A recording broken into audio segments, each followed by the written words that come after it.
we should be live. Hopefully you guys are seeing my screen now with the slides. They should probably go in presentation mode. There we go. And oh shoot. I really don't want that. There we go. Okay. So all right. Welcome to the September 28th Open Space and Ecology Committee here in lovely Brisbane. Our vice chair today, Erin Becker, will be reading us the Brown Act.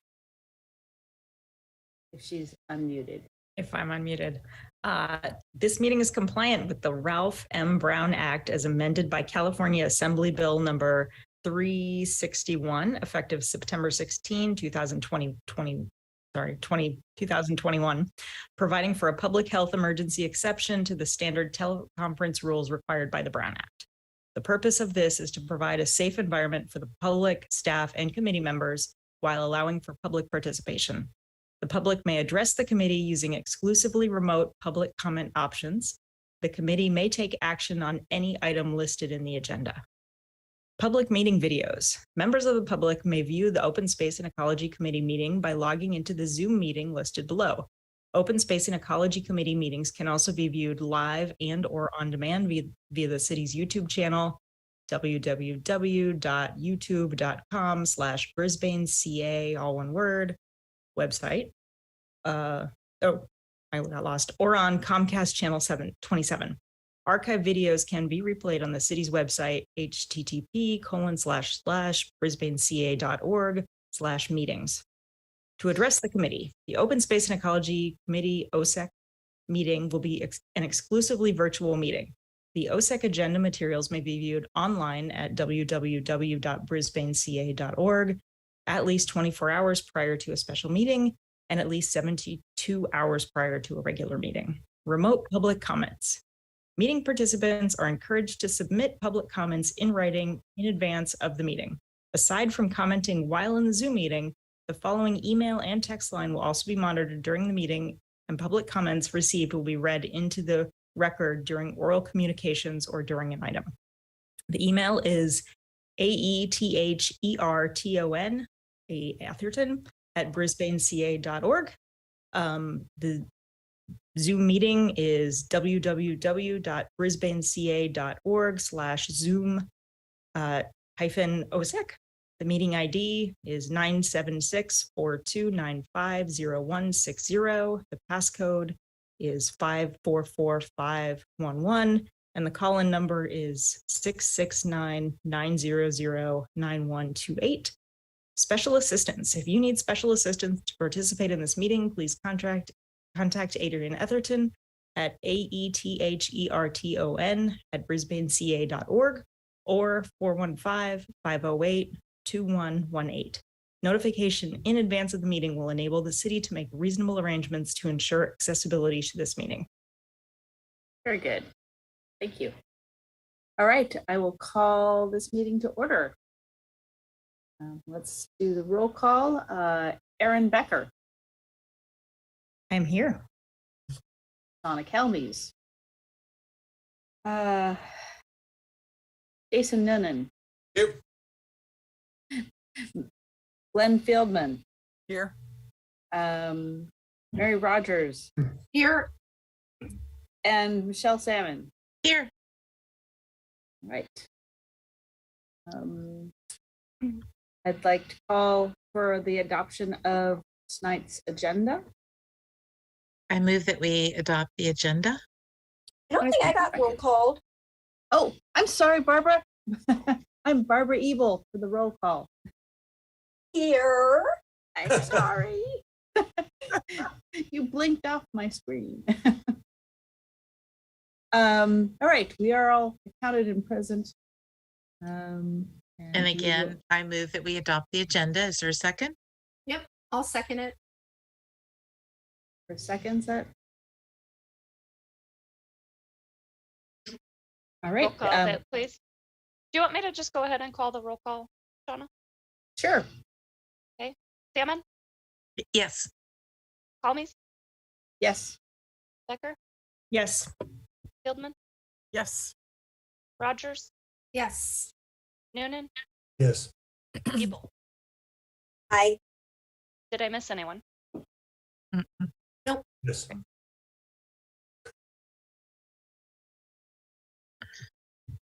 Announcements. Does anyone have any announcements? I have one.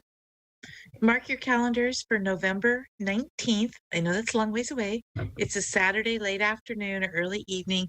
We are having finally the San Bruno Mountain Watch is hosting the book signing of the San Bruno Mountain Flora done by Doug Allhouse and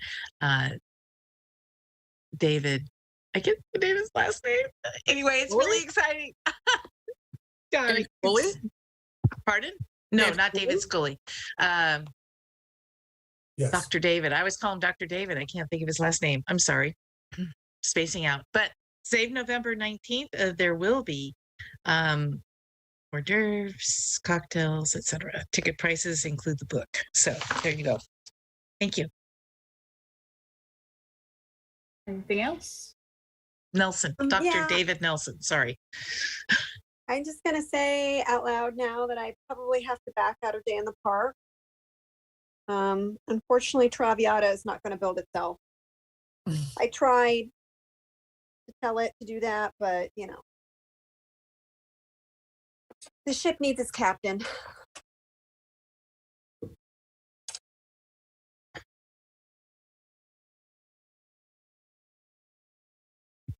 You will be Robert? missed. Yes. Yeah, sorry, this is the first one I've missed, and I can't think how long, but I I'm going know. to be missing a lot of different things. You know, like my husband's board game booth. You know, I feel, and of course, OSEC and Krebel and everything. So I just, yeah, work. Are we going to be, may I be recognized? Yes. Are Yes. we going to talk about Day in the Park? Because to be honest, I forgot which shift I signed up for. So Let's go over that. Maybe Later? during subcommittee reports, I'll pull up the okay. list and maybe we'll see if we can shift or if we need to shift anybody around to help cover, because I think Barbara was filling in a spot in the afternoon where we might be light. So I'll pull that up before we get to that point in the agenda and we can figure it out then. Okay. Any other announcements? Are there any oral communications? I have not received any correspondence, and I do not see that we have any members of the public with us at present. Yeah, now that Erin's no longer lurking and she's a member of the committee, we need more audience.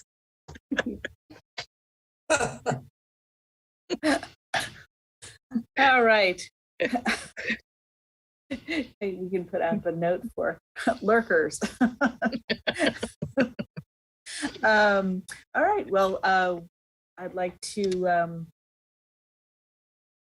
say something about the approval of last meeting's minutes. Does anybody have any objections to that or corrections that they would like to add? I'll be Alright. abstaining since I missed last meeting. I will move that we approve the minutes from the last meeting. I'll second. All right. Salmon, Yes. Becker, Yes. Fieldman, Yes. Rogers, Yes. Noonan, Yes. Almies, yes, and Evil abstains.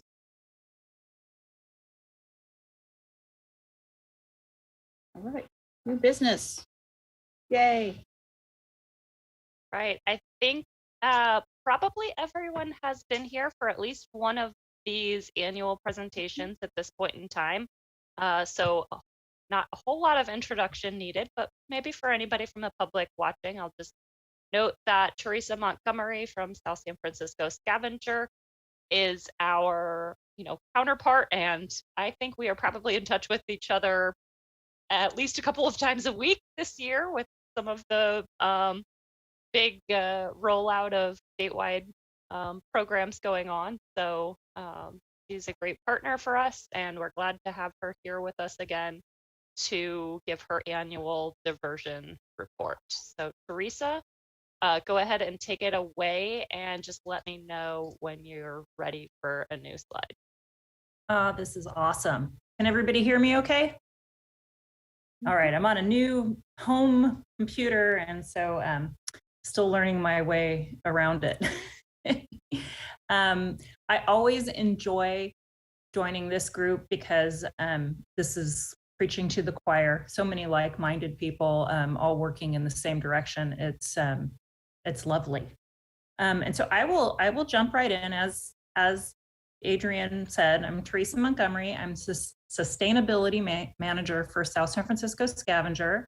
I've been there since 2016. And before that worked for some sister companies, and actually started at South San Francisco in the mid-90s and moved along, did some other things, and was recycled in 2016 back to my favorite company and my favorite area here on the peninsula. I will just jump right in. If you'll go to the first slide, Adrienne, that would be great.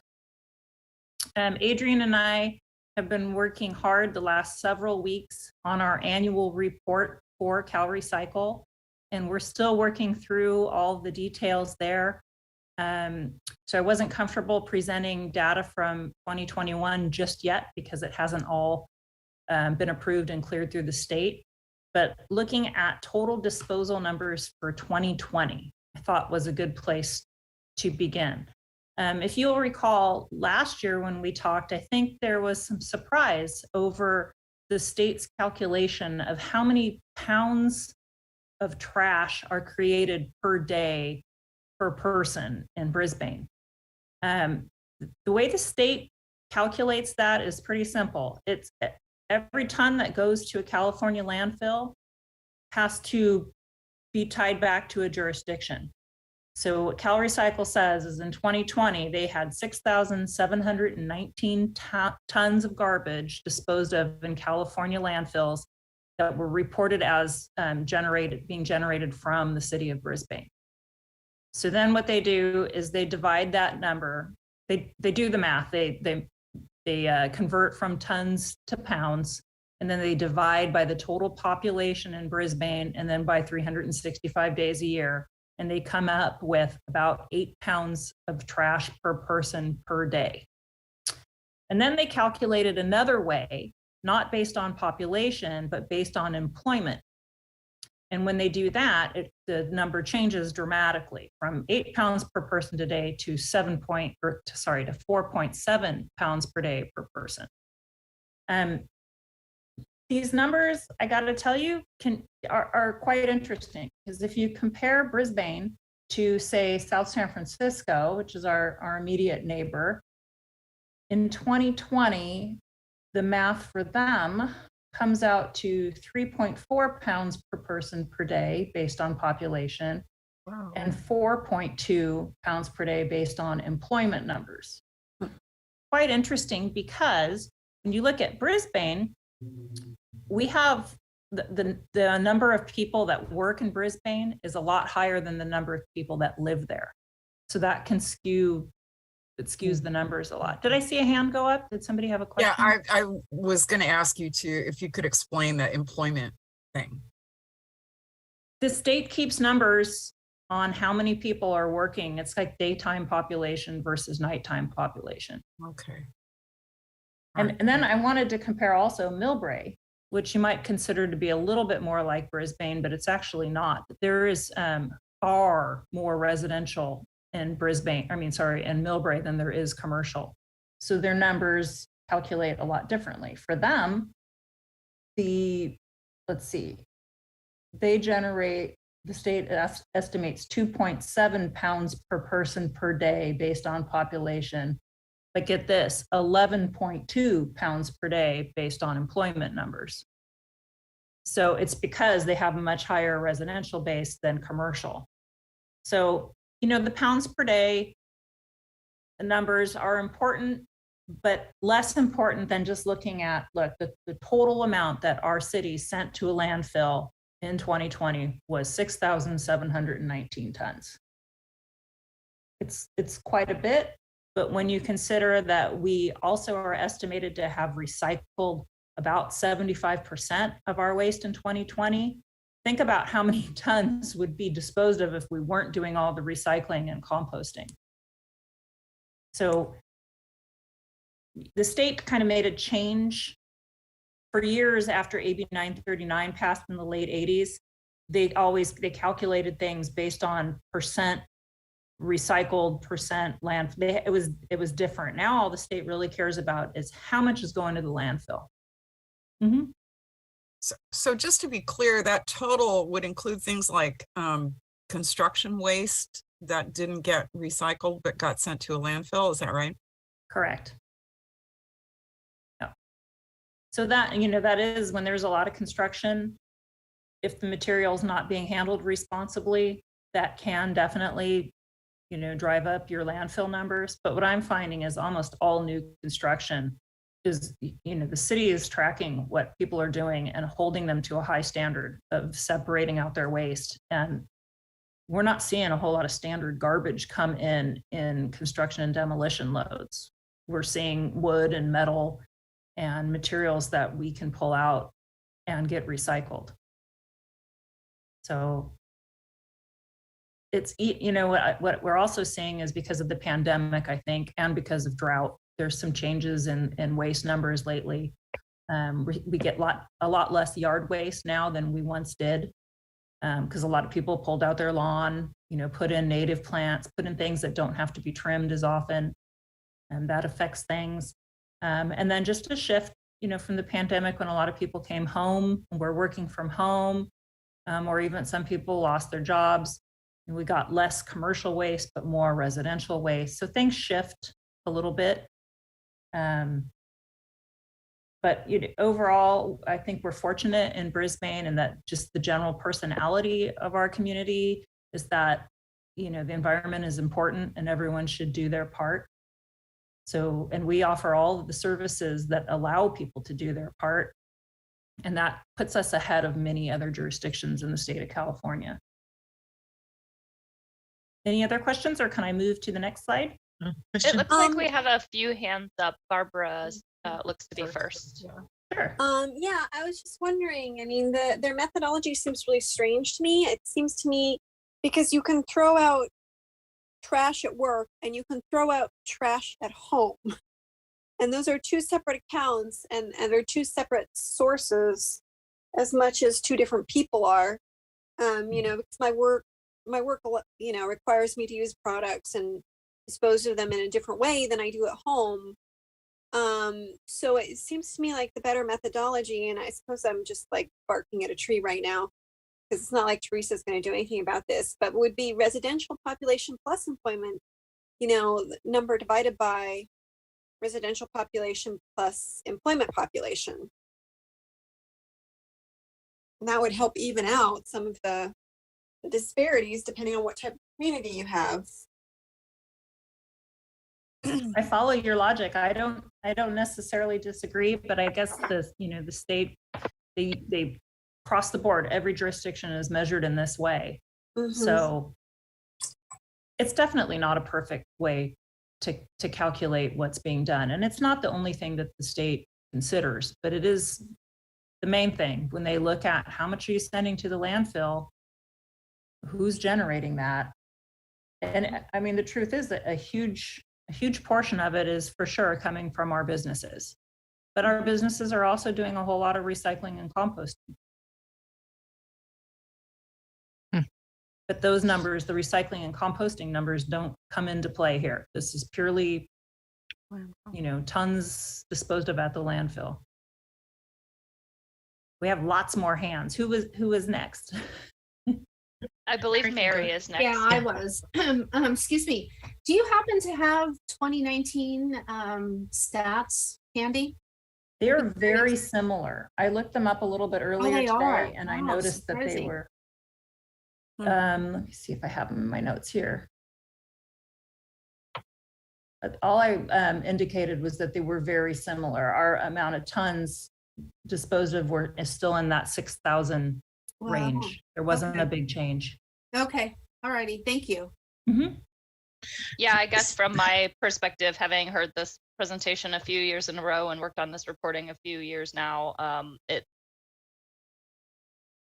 been pretty consistent. It hasn't been huge shifts, I think, up to this point. I think we're going to find that when we have the 2021 numbers confirmed, that they will have gone up. And that's for a variety of reasons, with pandemic change, and then also with all the construction, things just kind of picked up somewhat. So when we have those finalized, we'll share those too. So my question is about population. I did reverse calculation, and it shows the population of Brisbane being 4,602 people. Where do they get that number? And then my other question is, the employees, it's doing it in reverse. It says we have 7,833 employees in Brisbane. And I'm curious where the bulk of those are employed, because, it doesn't seem like that many. I believe I'm those questioning numbers come from census. I don't know, Adrian, do you know if, because I know that those are all automatically put into our report. So they're coming from the state. Yeah, they're coming from state sources. I think census is right. I want to say the employment numbers may actually come from like Department of Finance or EDD or one of those kind of agencies. That's more closely tied with employers in their reporting, tax purposes and whatnot. Okay, it just seems a little bit, it really seems skewed to me. And I've been, since last year, still racking my head about how come it's so different, that it's so high. But, okay, thank you. Jason? Was Barbara next? I see her hand up, or no? I think she may have just not lowered her hand from Yeah, I earlier. didn't lower my hand, but if you Okay, do okay. employment Mine- plus residential, mine that's is about that, 100 person today. So Okay, so mine was just to make sure I understood. So that part of our thing is construction tonnage is in there as well and getting divided out over the population. Did I understand it correctly? Only construction material that was hauled to a landfill. So if we pulled out and recycled or composted it, then it's not included in that. Okay, okay. So that's making a lot more sense than last year when you do the divided by employment. I can wrap my head around that, but last year I was like, just couldn't possibly be. Okay, great. Thanks so much. Sure. Barbara, did you have anything else that you wanted to ask or add here before we move on? Oh, I was just saying, if you assume that people are throwing out garbage at home and work, which I think matches everybody's reality, then that's half a pound per person per day, which is actually pretty good.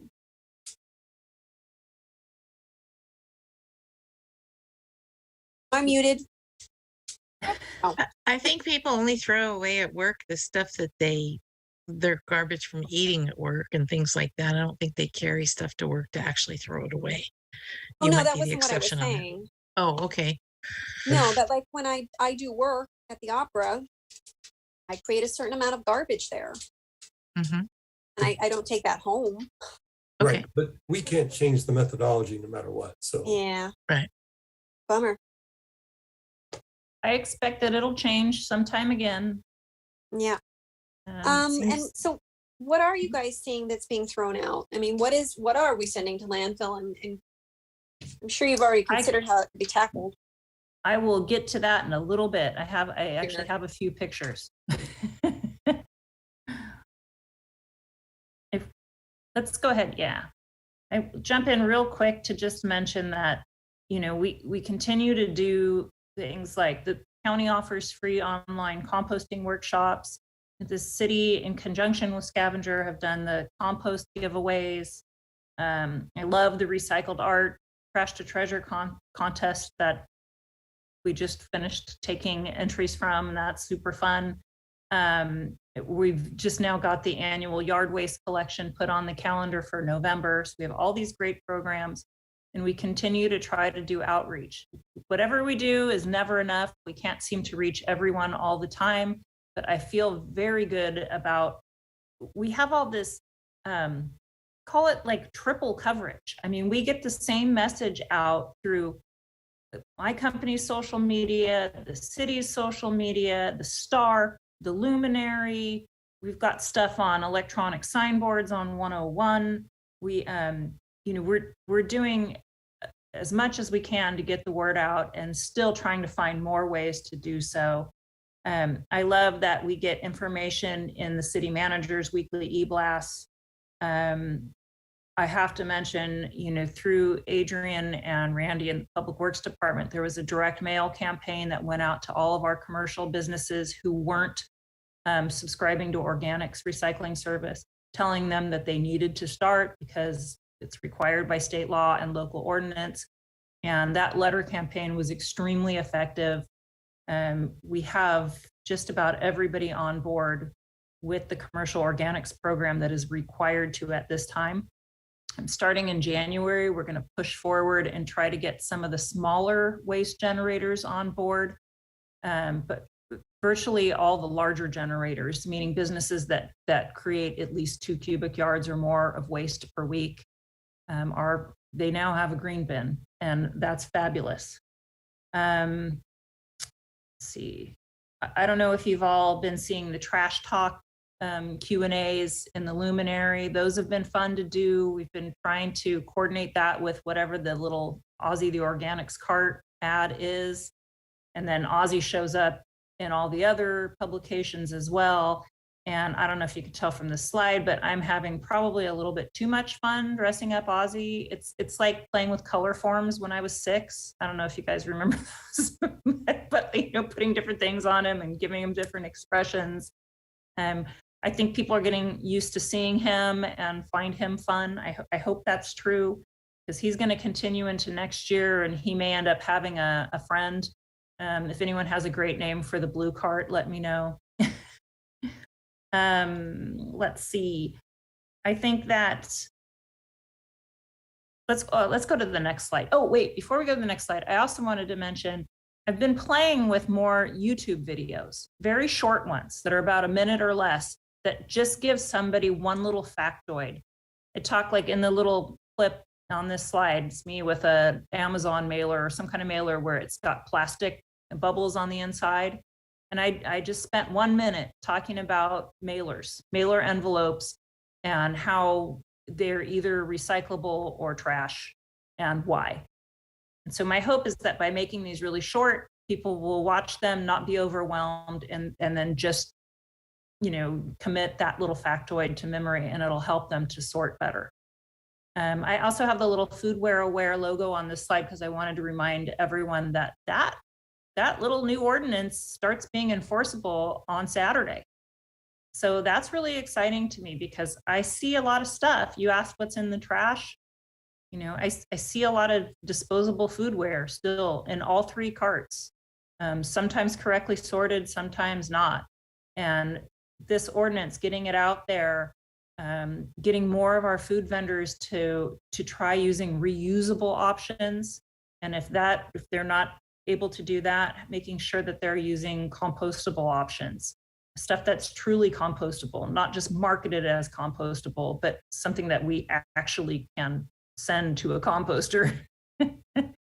So I'm very excited about that. I think it's going to bring a lot of great changes over the whole county. Okay, and then we can go to the next slide. Oh, Michelle, you have a question? So just give us the scanning on that envelope, because I'm always having issues with that. Oh, okay. So like the other day I cracked up. I should have it with me to show you. Someone sent me a birthday card, and the whole card was paper flowers. And the envelope said, how great this was because it was made of 100% post-consumer paper and it could be recycled again. And that every card they sell, they plant a tree. And I'm like, wow, this is really cool. Except for that they bought it from Amazon, and Amazon put it in a plastic mailer. And Got it. Laugh. But anyway, so I had all kinds for that video. I had several different kinds of mailers. So if it's part paper and part plastic, the whole thing is trash. So Teresa, it's- these are like, oh yeah, part paper, part plastic, the whole thing is trash. Okay. Yeah, because we're not going to separate it, and the plastic is not recyclable. Okay. Even if you did separate it, we can't recycle bubble wrap through our programs. Okay. And like the Tyvek type, kind of looks like paper, kind of looks like plastic. That's not recyclable. Now I'm seeing more and more metallic plastic envelopes, not recyclable. Basically, that are recyclable are the ones that are entirely fiber. They're all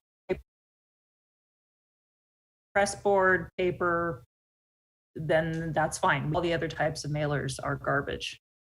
Okay. So, and these 1 minute videos or 1.5 minute videos, could you make it a habit to post those on Residents of Brisbane? I think you're on Residents of Brisbane, aren't you? On the Facebook think- page. On the Facebook page, yeah. I usually, it would be great if somebody could pick it up and share it. I put them on ours, and I think most of them have been shared on the city's website. But a lot of people don't look at that. So, and I try to Let me make share a them when I note. see them. But if you could become a member of Residents of Brisbane because you work in Brisbane, and then you could just share them directly, and people would get to know you through that. They would personally get to know you through that medium, and they would get to ask you questions. Okay, I'm So making a I note think to look into that Be tomorrow. really good. And if Prem asks who recommended you, you can tell him I did. Because he vets everybody because it is a closed group, but it is well read, and I think it'd be fun. I think it'd be interesting. And I think people do want to know. They'd be curious. You'll get a lot of questions. Trust me. You may Well, and not when I want to have join. people who have seen them posted on social media, it usually, one thing leads to another, and I end up getting out, great information. So absolutely, we can do more of that. A good suggestion. There's a good comment there. Andy, could Yeah, we I don't say that know again? if you saw the comment in the chat. I'll just go ahead and read it, that MCTV can help with the bulletin board or channel. They would need written permission from Scavenger and a source to download from. So Okay. we could help coordinate that, Caroline and I, if Andy and Teresa, you could help me remember to connect after this. Okay, will do. I also love Ozzy, and I do share those when I see them. I think they're hysterical. I'm glad you do, because I do too. That's probably the most fun outreach we've done in a long time. It's friendly. We don't want to be, we want it to be friendly. We want to make people smile, and we want people to talk about it and share what they learn. So, Barbara, did you have something else? I think Shauna did. I think Barbara is a new hand. I lowered her hand after the last round. So Shauna hasn't asked anything yet. Yeah, do Shauna first. This might be a little bit abstract. So I shred my bills and stuff like that. Can I add that to my organic waste to mix in with my because I can't put it in the paper recycling, but could I mix it with my green waste and like my kitchen scraps? You can. My only hesitation is it kind of depends on what it was that you shredded. If it was like thermal paper receipts, I would say no. No, just like junk mail and bills and old bills and bank statements and that kind of stuff. I actually think I prefer it to be in the organics, because in the recycling, the only way, if you put it in the recycling, you've really got to put it in a paper bag or a clear plastic bag in order for us to grab it on the other end. And then most people now, their shredders are cutting the paper into such small pieces that the fibers are too short to create a new recycled item. So they are better off composted. But then the issue with putting it in the compost cart is you have to put it in loose, and you run the risk of it, blowing. So If you put it in, I would say, hopefully there's enough yard trimmings and food scraps in there that it makes it moist, so it's not easily airborne. I usually put my food waste in a paper bag, in my paper bags that I occasionally get, and then I mix that in with there. I thought it would be better than, I thought we were not allowed to put the shredded paper in with the paper recycling. I think it is better in the green cart. We'll accept it in either one, but I just know from watching what happens to it when it goes through our facility, I think it's better to compost it. Okay. Just as long as there's nothing toxic in it, you don't want it. No. I think it's definitely better to contain it, because sometimes I find it all over the street from neighbors that just put it in and then it's. Yeah. Confetti. Confetti, picking up confetti in the streets of Brisbane. Although I prefer that than to pieces of little styrofoam, Yeah. But, yeah. Thank you. Sure. Okay, should we move to the next one? Yes, Barbara.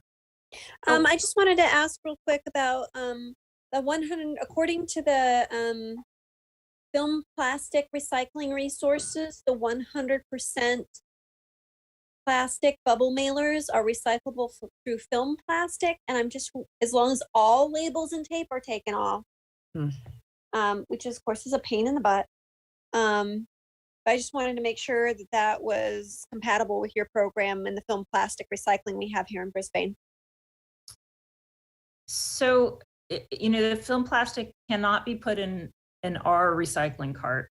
If you want to recycle it, then yeah, you've got to find a drop-off place that will allow it and follow whatever instructions they have. We have the drop-off place here in the Brisbane post office that you guys service. So that bin is actually now hosted by the Postal Service. And I believe they're looking to collect stuff that's generated by mail, right? So I think that if you have a mailer there, some type of film plastic from you got in the mail, it's okay to leave it there. But for like dry cleaner bags, bread bags, other types of bags that we're getting that you can't avoid from grocery stores and whatnot, it's better to look for a drop off at your market or, Safeway, Trader Joe's. Some of them still have collection bins. And I think it was either the last or the second to last luminary, I put in a website that you can go to search drop-off facilities for film plastic. Okay. And hopefully that makes it easier to find one that is convenient. It's getting harder and harder to find places to recycle that film plastic because it takes so much work to actually get it recycled. Okay, thanks for the update. I guess I missed that preliminary one. Good subject for a video, Teresa. What was that? I Sorry. said that's a good subject for a video. Yes, it is indeed. Okay, let's move to the next slide. So I'll just buzz through these really quick, just more outreach. All of our residential and commercial customers should be getting a newsletter. Residents get it every time they get a bill. You get a hard copy of it if you're getting a hard copy of our invoice. Otherwise, you should be getting a link to one. We have them posted on our website. Also, we've got all kinds of other educational materials on our website with, tips for successfully participating in the green bin program. For people who are just now getting on board, we're hearing the same comments that we did, back almost 10 years ago when we added food scraps to the yard waste program. People that think it's going to be gross or that are concerned about bugs and odor and all of those things. So we're making an effort to get lots of information out again on how to keep it clean. Okay. And then, do you have a question, Barbara?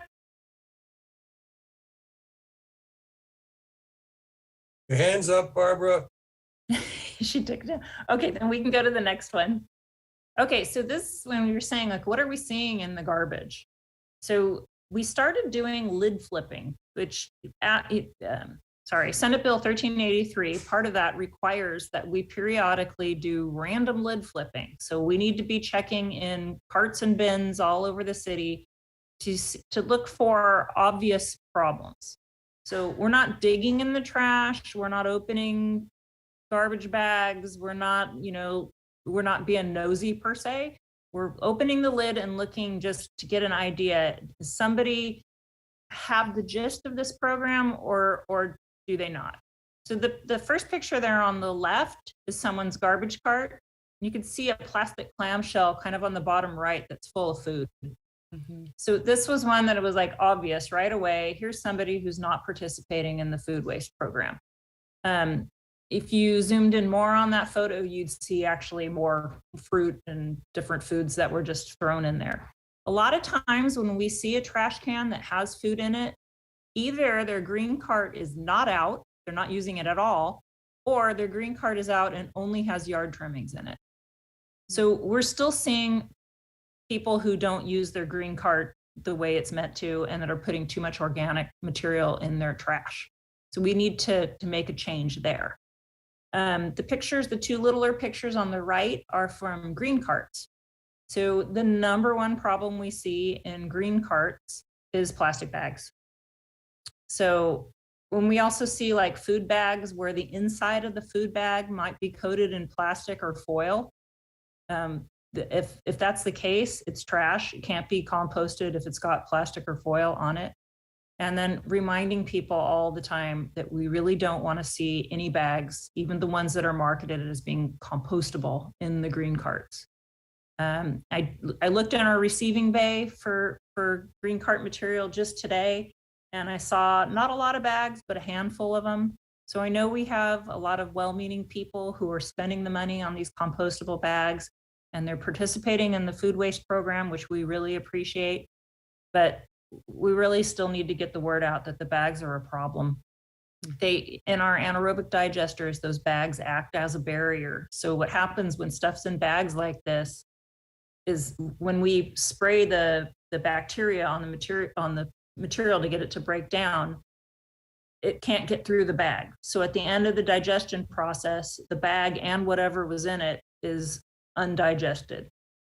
So if the more people do that, the more worthless our AD facility becomes. So we really, really need to keep reminding people, please no bags. And then the other thing is those bags, once they leave our digestion facility to go on to a composter, what happens is then the composter has to deal with those bags. And usually what I hear happens is they pull out anything that even looks like plastic. They can't tell if a bag, even if it's marked clearly compostable, they don't really know for sure if something is going to break down during their process or not. And if it's a standard bag, petroleum-based bag, and it does not necessarily, it doesn't compost during the process there, but maybe it turns into little tiny pieces because it gets shredded, heated, turned, all that kind of stuff. They don't want to take a chance that they're going to have microplastics in their finished compost. So they pull out everything that even looks like plastic at the front end and they send it to landfill so that they can ensure that their final product will be quality that we want to use in our gardens and our parks. So the bags really have to be avoided. Let's see, and then the bottom picture though has a pizza box in there, which is great. So how many people are aware now that pizza boxes are better placed in the compost than in the recycling? Right, hopefully everybody. Yep. They almost always have some level of grease or cheese or whatever, so they've got to go in the compost bin, not in the recycling. And it's, the green bin's bigger than the blue bin anyway, so it's more accommodating for these big pizza boxes. So that was good, but the bags in that cart were not so good. And then let's go to the next slide, please. I was just going to say that it would be really interesting to do a video, one of your little shorts, of what's left in the compost after the anaerobic digesting process. I've always been curious about that because I remember when we took a tour, that really impressed me, that if you put a Ziploc bag in there full of junk, that at the end you would still have a Ziploc bag full of junk, Yeah. And so I think if you showed that, it might startle people. Yeah, no, And, that's a good idea too. I'll make a note. That's another, I've These- got a growing list of videos to make. I have to tell you, Teresa, it made a huge difference when I posted those pictures of the divider and the garbage trucks. And every time somebody brings that up, I post that picture that shows that it really does go into two separate channels and so a picture is worth 1,000 words, and you are on the right track there. Agree. See another Okay. hand from Mary. Yeah, I just have a question. I don't know how often you change out the green bins, but if there were any plans in updating those bins to include pictures on the can of what you can put in there. I don't know. Yes, But you are correct that it was a big help. And actually all the carts that we're getting in new now, starting over a year ago, they come in with, they call it an end mold label. So it's not a sticker that goes on after, it's part of the plastic of the lid. And it's got, the SB 1383 actually requires this. It has pictures of the common items that belong inside, as well as the common contaminants that don't belong inside. Oh, good. It's also got a QR code that goes to our website where you can search for more information. Wow. It's Even better. I think that is definitely our first defense, or our first round of education, is those labels on those carts. So I'll be excited to be able to report eventually that everything out on the street has those kind of labels. Right now, some of the older green carts, I don't think they say anything on them. Yeah. Some that are more like 5-6 years old, they're at least hot stamped, meaning they're stamped in white ink, organics only. So they have something on there, but and we have labels that we're happy to give anyone that wants one, that they can slap on their existing cart if it doesn't have signage that, that is helping. So and in fact, I should bring some of those today in the park on Saturday. Yeah, that would be and hand great. them out. Yeah. Thank you. I was thinking that as well, but I believe we also have a stack of them on the counter in City Hall where you can pick up handouts. I believe there are some there as well. So that's another It's place been a that while, people but can a get few them. years ago, we put in our newsletter that if you wanted a label, you could get them from our office or from City Hall. Maybe I should revisit that too. Making another note. And the next time you think about swag, refrigerator magnets that are strong enough to hold that piece of paper on your refrigerator would be really good, because that's where our notices go, so that we can check on that when we have a discussion about what goes where. We stopped doing magnets a while ago because we came to the realization that at the end of the magnet's life, they're landfill. And fewer people have refrigerators that facilitate magnets now. So now I kind of don't know what to think. How about a sticky strip on the on them, a paper sticky strip, so that you can pull the strip off and stick it on your refrigerator? Not a bad idea. I think we could bounce back and forth some more ideas too, to see how we get it out there. Yeah, because we refer to it all the time. That's great. Okay. Fun. Oh yeah. I was wondering, do you do any outreach to schools? We do, although kids can teach their parents. Oh my gosh. I love going to Brisbane Elementary. Prior to the pandemic, I would usually go out there about 3 times a year.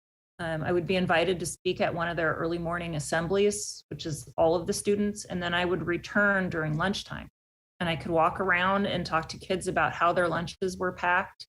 And what they could maybe ask their parents to buy instead, or, reusable stuff instead of disposable. And then I would stand by the recycling and garbage bins. So as they were throwing stuff out, I could help them, like, oh, that goes here and that goes there. And why do you think that is?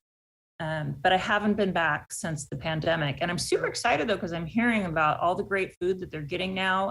And I'm encouraged. I think that they're making a great effort to make food that isn't wasted and to serve it on materials that can be composted. Of course, I would love reusables instead, if that could be done. I think milk cartons are the #1 waste item from schools everywhere. And if everyone could go to having like a cafeteria milk dispenser where you have a refillable cup, that would solve a lot of problems. But there's a lot of nutritional requirements that schools have to follow. But anyway, I digress. I haven't been recently, but I plan on going back soon so I can see how everyone's doing and how we can support them. I was just going to say in response to that I teach at San Francisco State, and there is a lot of waste that comes from the food services on campus, but right now there aren't any dishwashing facilities, and there's no room for any dishwashing facilities in the student center, or so we've been told.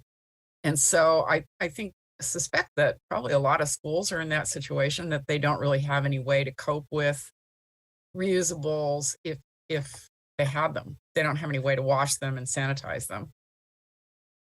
It's so strange though, because I remember, when I was a kid, they did. Yeah, me too. So we almost just need to go back in time and make it happen. I'm sure that's easier said than done, but much. that would be my preference for sure.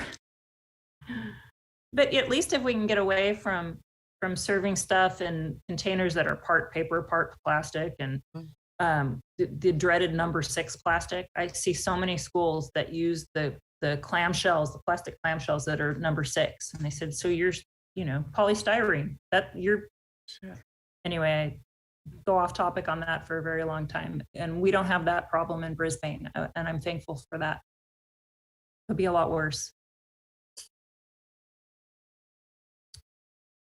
And then let's move on to the next slide. It shows more great pictures. So these, again, are from fairly recent lid flipping in residential Brisbane. The 2 pictures on the left are on the paper recycling side of the cart. So the one on the top, that is all paper, but a lot of it was wet paper towels and food soiled paper towels. So it's probably somebody who just doesn't understand that in order to recycle paper, it's got to be clean and dry. So we would have picked that cart up, but I would have left an educational tag on it saying, hey, wet paper is better placed in the green cart. And then the bottom picture there shows somebody who's bagging all of their recyclables and putting it in the cart. The stuff on the other side was also bagged. And though I did not open the bags, I could tell that the recycling was mixed on both sides. So it's likely that resident got a tag that said, we're not going to pick this up. Please take the stuff out of the bags and sort it properly into the 2 sides. That's not okay. And then the other 4 pictures are taken of the container recycling side of the cart. The top right one shows a milk carton, and underneath the milk carton on the right side is an aseptic carton. Both of those don't belong in there. The aseptic is trash. And for now, we're saying that the milk carton, that's one of the ones that if you open it up on the inside, it's got a coating on the inside, but it's still it's white, right? Doesn't have the metallic color on the inside. Those we're allowing in the compost for now. But my gut is that eventually the composting facility is going to say they don't want those because they do have a trace amount of plastic that's very difficult to remove. My guess is that right now at the composting facility, those are getting fished out and landfilled. So there may be a change on that coming in the horizon, but the point here is that it does not belong in your blue cart. Neither type of carton belongs there. The aseptic juice box type thing, people ask me all the time about those because they almost always have the recycling symbol on the bottom, and people think they're doing the right thing, and they're absolutely shocked and disappointed when we say we don't want them in the recycling. But I'll tell you why for anyone who isn't aware. The closest recycling facility for those is down in Mexico. And when I've asked questions about recycling at that particular facility, I have not gotten answers. I want to know, first of all, I look at our carbon footprint for hauling material all the way there. And then when it gets there, I want to know how much water, how much electricity, how much labor is used, and what is actually recovered from those. How much metal can you pull out? How much paper can you pull out? And what quality is it? Can it be used? Because for the most part, the only people pushing the recycling of that are the people who are making money using it as their packaging. So I'm just very, I'm not sold that it's a good product. Plus, when you look at how much of it we get, if we were to start recycling that aseptic packaging, we'd have to stop recycling something else. We have a finite number of stations on our sort lines, and we have to decide what we're going to use each station for. And typically we make that decision based on how much of that material do we get, and how strong is the market, how strong and how consistent is the market for recycling it. So we find right now that the markets, the volume of material and the strongest markets are for number one, plastic bottles, number one, plastic clamshells, number two, plastic milk jugs, number two, colored jugs like for Tide and shampoo. And that's really it. There aren't markets for the higher plastics. There's a weak market for number 5. We'd like to add number 5 to our list. That would be like yogurt tubs. And we'd do that before we'd add the aseptic packaging. Plus, there's another difficulty with the aseptic packaging. If you ever take a juice box and you cut it in half, you'll see that there's a metal layer. It's an aluminum layer in there. Right now, when those containers come across our sort line that's for bottles and cans, the number 1 and number 2 plastics, what happens is the eddy current, which is there to pull off aluminum cans, will pick up the aseptic cartons because they have a certain amount of aluminum in them. So those aseptic containers, when they're put in that cart, end up contaminating our aluminum. So it's a real problem. We really don't want to see it in that cart. So again, like for that cart, we probably picked it up, but left a tag that said, hey, in the future, please put those aseptic cartons in the garbage. They're not recyclable through our program. And then same thing about the milk carton that's above it. We would have indicated on that tag that that belongs in the green cart. As far as the other pictures go, the one that's in the middle on the top, somebody put in there, it's some kind of a plastic pouch. It's not a container. It's not recyclable. I don't even know what type of plastic it is. And then behind that, you can see shower curtain rings. It was a package of plastic shower curtain rings. That's wish cycling. That doesn't fit the description of what we would take in this cart. And then the picture below that, you can see block styrofoam, plastic bags. I tend to get upset when I see styrofoam. So that person more than likely got a tag that said, we're not picking this up until you take that out. And then the cart next to it had some more film plastics, like a pretzel bag, some kind of metallicized bag. But again, too many things that are not recyclable. So that one probably got picked up anyway, but had a tag that asked for them to change how they do things in the future. And we tried to be, the tags, I have a couple of them here. We tried to make them a little lighthearted. So they say, oh no, I don't know if you can see that, not focusing. Anyway, it says, oh no, your waste sorting needs improvement. And then we check a box that says either your cart was emptied today as a courtesy, but please sort materials more carefully to avoid future service delays or extra charges. And that's the box that gets checked 95% of the time. For people like the styrofoam block people, a box was checked that said your cart was not emptied today due to incorrect sorting. Please place materials into the correct carts before your next service day or call our office for assistance. So they can sort it properly, put it out right the next week, no harm, no foul. Or if they're in a hurry to have it picked up and they call us, if they've corrected it, we'll send a truck back by it for no charge, as long as they tell us that they did a better job and corrected it. Just wondering if South City Scavenger belongs to some kind of association with other trash collector recycling outfits and is pushing for legislation, because this is a big burden to put on a lot of consumers. I mean, even, you know, even some of us who really care about this stuff are uncertain sometimes about what goes where. And things Absolutely. like these juice boxes and the, you know, paper plus plastic mailers and stuff like that are pretty inherently unrecyclable because they're made of multiple materials. And the only cure for that, it seems to me, is legislation, preferably national legislation, but starting with the state level, because California is so big, might be a good start. So are you pushing for that? Absolutely. Anybody? Yes, we belong to an association. I'm very active in multiple associations actually, but we have lobbyists who are constantly working in Sacramento and in Washington, D.C. to pass policy. Newsom passed a whole lot of things that should help us just recently.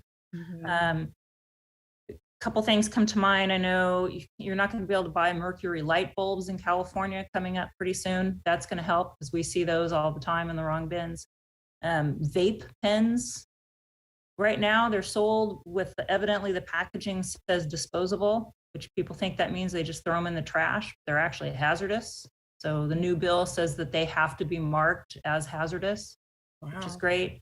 And there's another bill that is going to limit how you can use the recycling symbol on stuff. So you can't just put a recycling symbol on everything. You can say what the packaging is made from. And then somebody will have to look up, you know, with their hauler or with their city, is that material something that belongs in the blue or the green or the gray? And so we are moving that way. The producer responsibility is definitely the key. Yeah.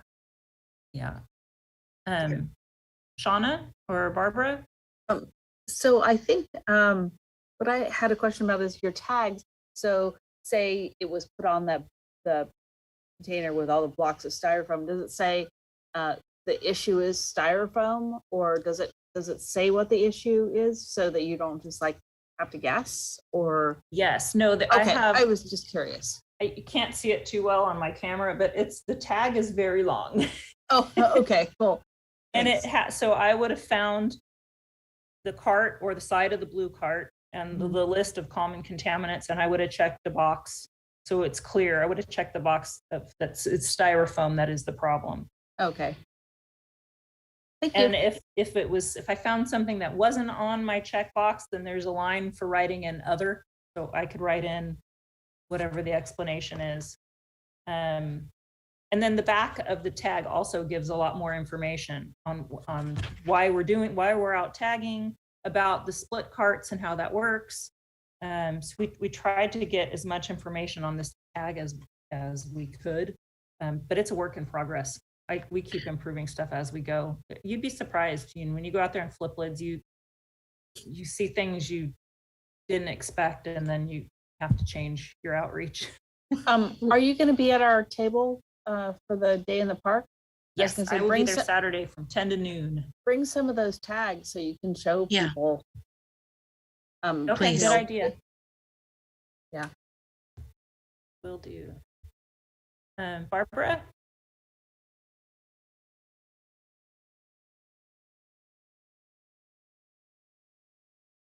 Barbara, you're on mute and you have your hand up and you've been called on.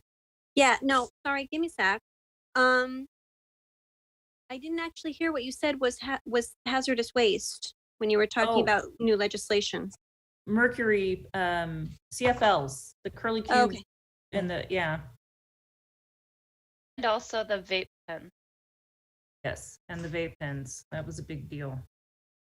I see them all the time. People try to get us to collect them along with batteries. And anyway, it's because they're confused because the labeling doesn't make it clear what you're supposed to do with it. So that is improving as we go, especially in California, but actually there is a national push. It will just take time. Okay, let's move on to the next slide, please. So this one cracks me up. So this came from a multifamily apartment. And I won't I won't call them out and shame them, but I have a contact there who's a fantastic champion of recycling, and she keeps me abreast of what's being done correctly and poorly there. And it really helps. So there was just one tenant of this building who just couldn't bear to throw out the stuffed animals and thought, well, I'll just put them in the recycling and Scavenger will pull them out and find them a home. So I included this just to let everyone know that wish cycling is alive and well, especially at multifamily complexes where it's a little bit harder to determine who's responsible for it. But we're working hard to update signage, talk to people, give them tote bags that have instructions on what goes in which cart, and hoping that this is going to not happen quite so often. Okay, we can go to the next one.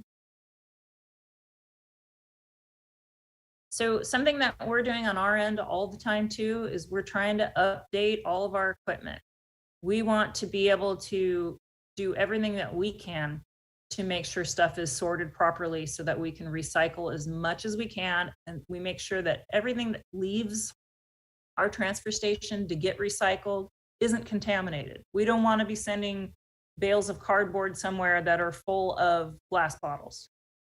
We don't want to be sending paper that has food waste on it. We don't want to be sending a load that's supposed to be all number 2 plastic, but has a whole bunch of number 6 or number 7 in it. So what we're finding is, human beings have limitations. When you're holding 4 different clear plastic items, or when you're seeing 4 clear plastic items go by you on a conveyor belt, how are you supposed to tell if they're number 1, number 2, number 6, number 7, right? So we put in robots that learn how to tell the difference between different types of plastic and can recycle them quicker and more accurately than human beings. But then typically what we do is run material through the bots a couple of times and then through human beings as well, because the bots also make mistakes. They work on suction cups. The picture on the right, you can kind of see the little arm that's sticking down in the foreground. All it is on the end is a suction cup. So when the computer tells the suction cup to pick something up, it hovers over it and sucks. And sometimes it works and sometimes it doesn't. The seal is not always tight enough. Sometimes the surface of the item it's trying to pick up is too funky, and so it'll miss. So humans and robots work together to get us the best possible recovery rate. And so we just continue to tweak that machinery to do as best job as it can.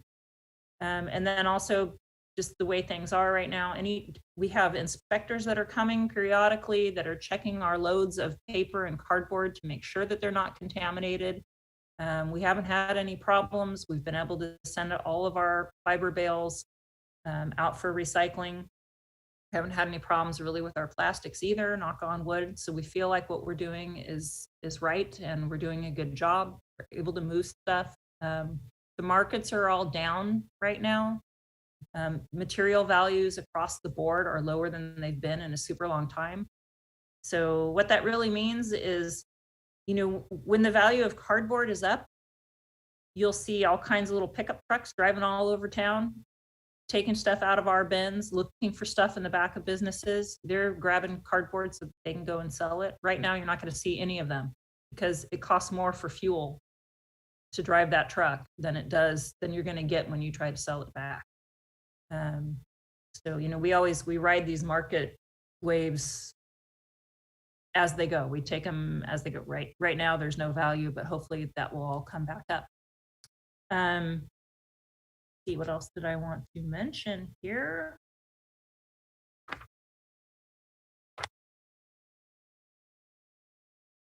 I think just that I would again encourage any of you to come for a tour. If you're interested, I could schedule one. I am working on getting some video of the robots and our optical sorters so that people can understand what happens to their stuff when it comes to us. Like if I can take a video that shows how aseptic containers contaminate aluminum, I think, in a 1-minute shot, I could probably explain that better via video than I can talking at someone. So I'll be working on that. And then I think I just want to mention that part of SB 1383 is not just the lid flipping and putting pressure on waste generators to sort it correctly. It's also on us. We need to be sampling all of our outbound loads. So if they do find a lot of contamination in our paper or cardboard bales, there are repercussions for that. And also they look at what we're sending to the landfill. And if there are too many organics in the landfill loads, that's a problem as well. So we're working very closely with the city, with Adrian, with Randy, the whole team, to make sure that we're doing everything that we can to do our part. The law has a lot of requirements in it, and it's not going to be easy to comply, but we're trying to embrace the spirit of the law and do everything that we can that's reasonable to get us to where we need to be. That's really, I think, all I have to present tonight, but I want to take any further questions, and I want to leave you with one analogy. And most of you have probably heard this before.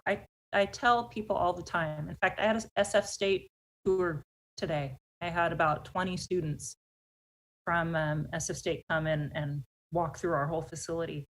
And what I told them before they left was, if they remember one thing, it should be this. You're in a bathtub and it's overflowing. You have a problem, right? What's the first thing you do to address the problem? Turn off the water.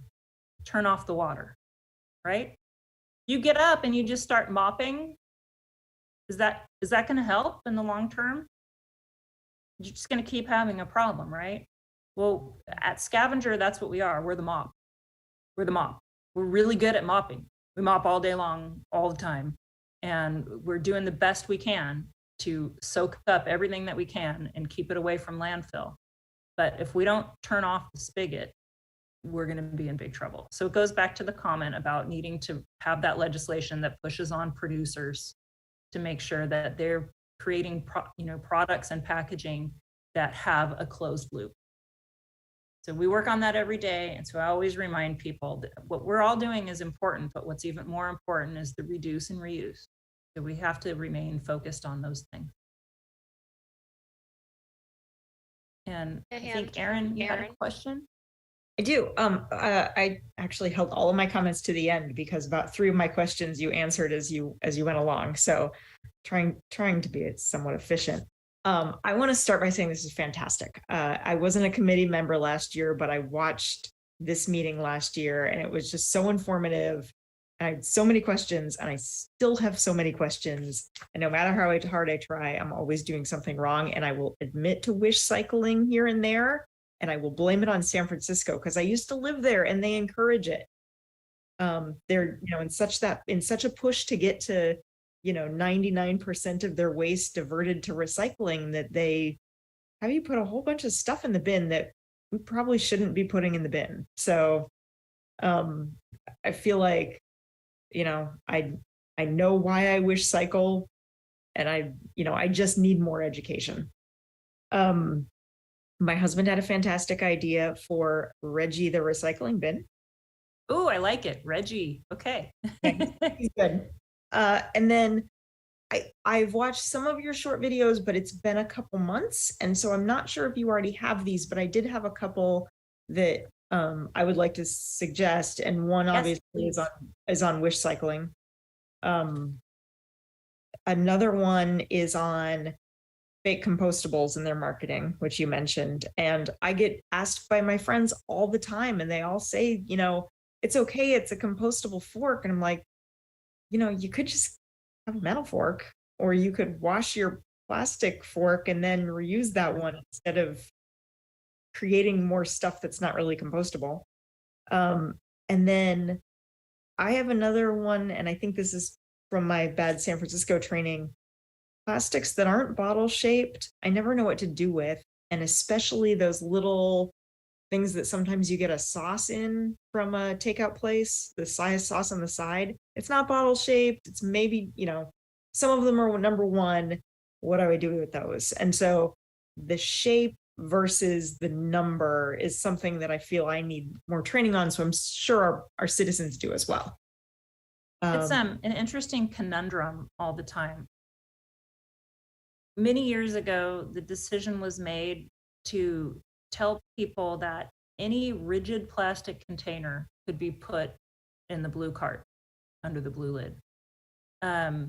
Regardless of number, there's the recycling symbol and number. They said regardless of number, regardless of color, regardless of shape. If it's a container, bottle, can, jar, tub, tray, go ahead and put it in. That made it easier for people, so they didn't have to learn, which items were truly going to be recycled or not. But the downside of that is then I think most people, when they put that in, the expectation is that that's getting recycled.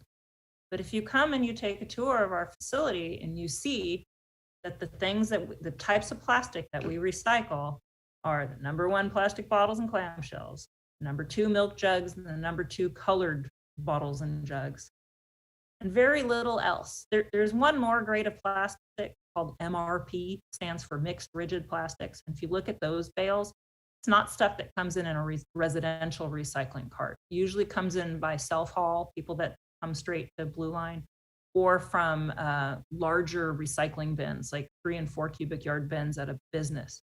It tends to be 50-gallon drums, the blue ones or the clear or the white ones that you'll see at food service places and some biotechs. It tends to be car bumpers, plastic toys like a kid's little tyke slide or playhouse. I see laundry baskets, the big Rubbermaid tubs that people store stuff in. We actually are able to recycle some of that when it comes in as well, but not a whole lot. And like I said, not something, we pick it up from some of the on-call cleanup also, but I digress. Anyway, so when people say, okay, well, what about that little condiment cup that came with salad dressing in it or ketchup, or what about the red Solo cup? It's got a number 1 on it or whatever. I say, well, do you see us pulling that off the line? Do you see it in bales ready to go out and be recycled? The answer is no. So sadly, what I have to say is we will accept that stuff in the blue cart because we said any rigid plastic container, regardless of number or color, is allowed in there.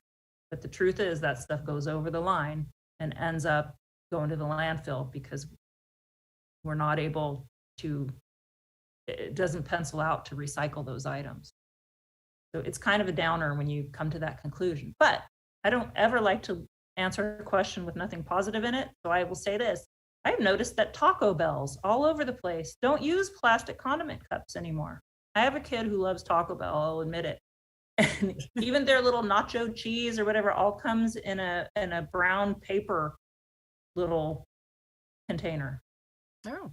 So, it doesn't have to be in a clear plastic container. What we need to do is push on the businesses to not serve stuff in that. And that's what the new foodware aware ordinance does. So hopefully we're going to see less of that. That would be great. So the last idea, and then I will go back on mute, is, I lost it. Our choices as consumers, just in general. So I'm thinking of adult beverages, and cans versus bottles is a big one. So aluminum versus glass is effectively the choice. So, we're really lucky in that glass and aluminum are recycled in the greater Bay Area because we have Gallo. They buy most of the glass. And aluminum, we got great markets for that. So I would say glass and aluminum are always the best choice. If you're going to go plastic, it's got to be a clear number 1 plastic to get recycled. And then you have to remember, plastic is downcycled.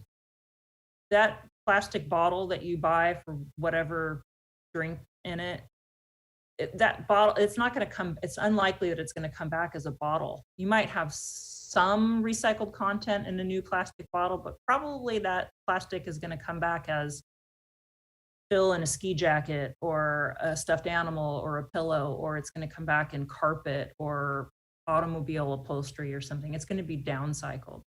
Whereas the aluminum or glass container is going to be recycled into another glass or another bottle, another can, again and again and again and again. It never loses its quality, its durability, its value. So, as much as possible, stay clear from the plastic. I was actually hoping somebody was going to ask a question that would get you to that exact answer you just gave about the preference for glass and aluminum. So there it was. You know, and glass it's a great thing, but people do have to understand there are different types of glass. You have a drinking glass, a glass vase, a glass mirror, a Pyrex container. That stuff's different. Don't make that mistake. That stuff does not belong. It doesn't melt and recycle in the same way that a wine bottle or a Snapple bottle or a jam jar would. It's different. So it's important to know that too, because when we lid flip, we do often see other glass items that people put in there thinking, well, all glass is the same. And that's not true either. That's something else that I probably should do a video on. I will say one more plug on that for that video is broken glass. We got a bunch of questions about broken glass at Coastal Cleanup Day going into the recyclables. And I know that and I'll say if it was a generally recyclable glass container and it broke, it's okay to put that in the recycling. Just be careful, right?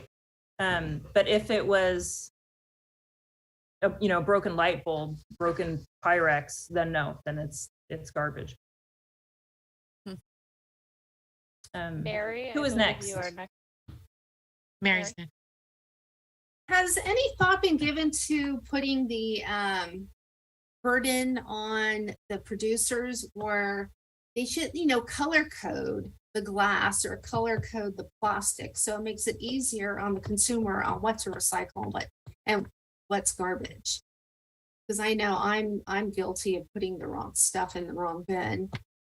But if something was color coded where it matched, you know, the blue bin versus the green bin would be useful. But I mean, I would like to think that we'll get to that at some point.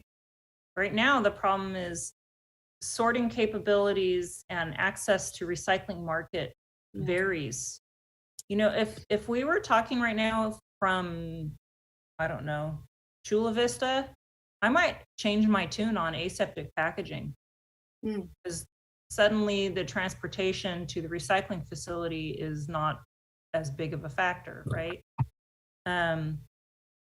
Also, when I was saying that, like all those other types of glass that are not recyclable, if we were in Utah, there's a market for some of those other types of glass.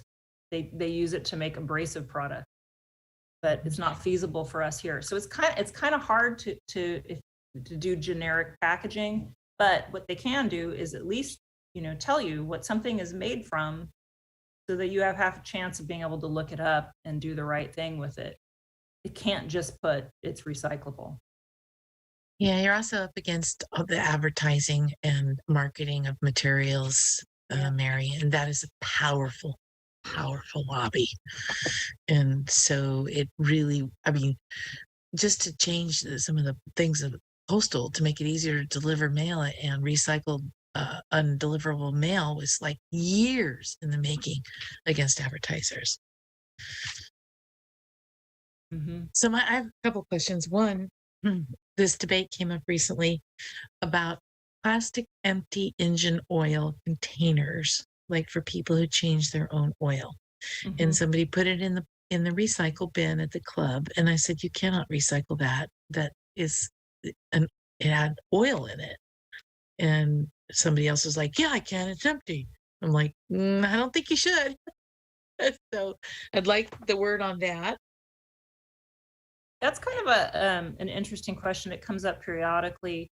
My understanding is if they've been drained, like upside down in a draining rack for a couple of days, and they are truly empty, then they should be okay in the recycling.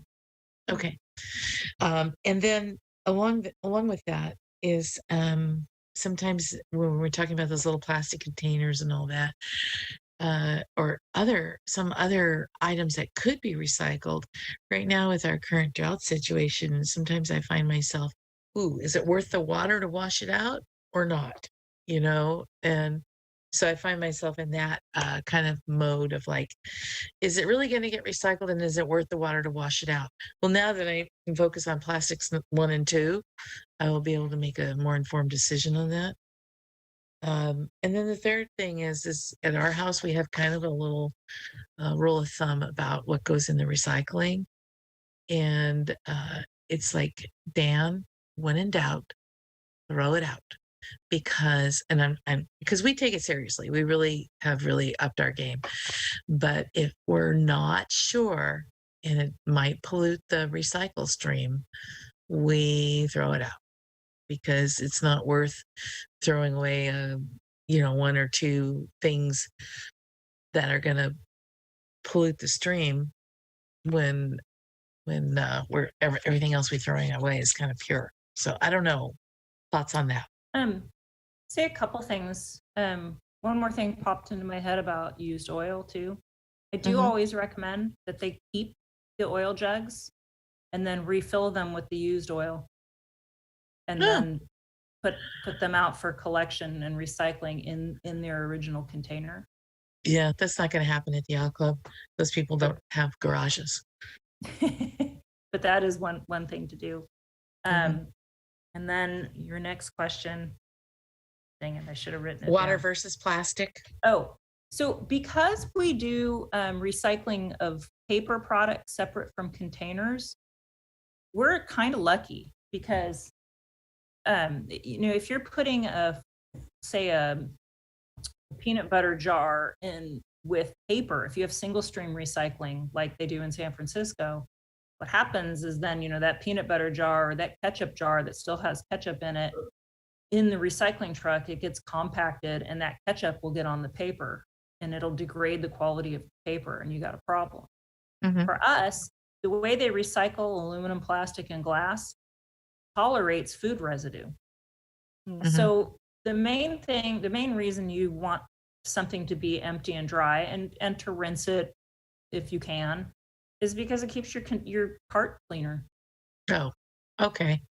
I mean, Thank and you. also it goes over our sort lines and, it goes in our trucks and over our sort lines. Of course, it keeps all of our equipment a little bit better too, a little cleaner and nicer. But, if there's residue inside, a pretty much empty bottle of ketchup, you've used as much as you can and then you just keep the lid on it and stick it in and there's a little bit of ketchup at the bottom. That is not a problem. Good. And then the third thing is when in doubt, throw it out. Yes. And I like that. For years, it wasn't just San Francisco. It was everybody was saying, if you think it might be recyclable, go ahead and put it in the blue cart and let us take a look at it and take a shot at it. That used to be the way everybody said to do it.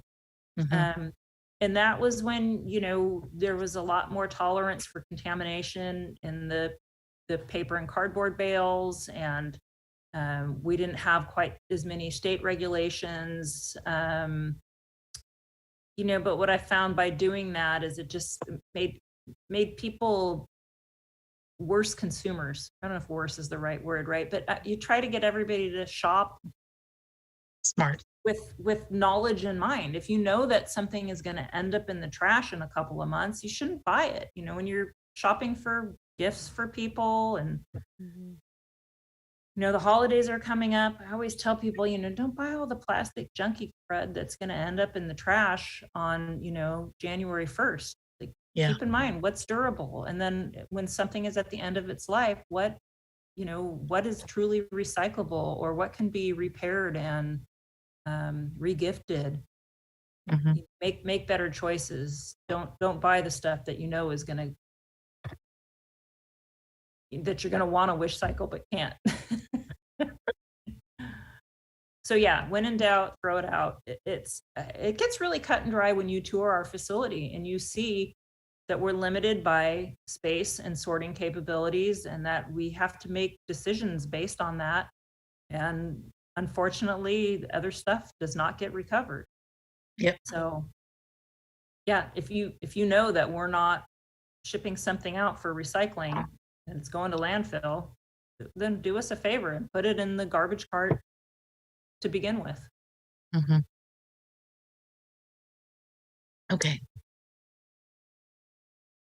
I feel like I've talked a whole lot. I've taken some great notes. I appreciate the feedback, and I welcome, actually, Adrian, can you put on the next slide really quick? I always welcome feedback and ideas. So my email is right there, Teresa@ssfscavenger.com. And like I said, I'll be at Day of the Park on Saturday from 10 to noon. Please come say hi. If you have more ideas for me to add to my list, I'm happy to have them. You are my choir. We're on the same team. I really appreciate all the passion and dedication of this group.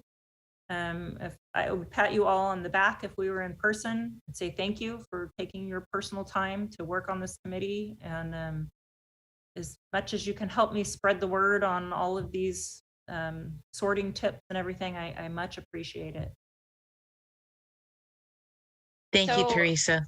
Thanks for Beef- coming. Thank you Oh, very you're much. very Yeah, welcome. great presentation. Thank you. Thank You're you. Thank you. welcome. Thank you. I look forward to it being in person again someday. Thanks a lot.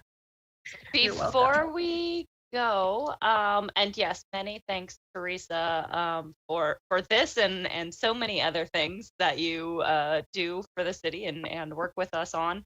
I did want to note that we have a member of the public that is with us and has been for a while, so I wanted to just provide an opportunity if they have any questions or comments now.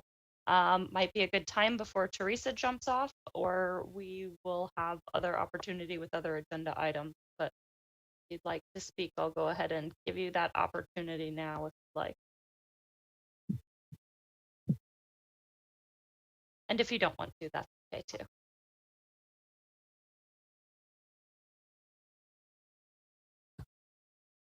All right. Not hearing anything, so I think we can go ahead and move on. But thank you again, Teresa, for joining us. And My appreciate all your pleasure. I hope time. to see many of you on Saturday. You will. Hey, Okay. Thank you. Thank you. thank you.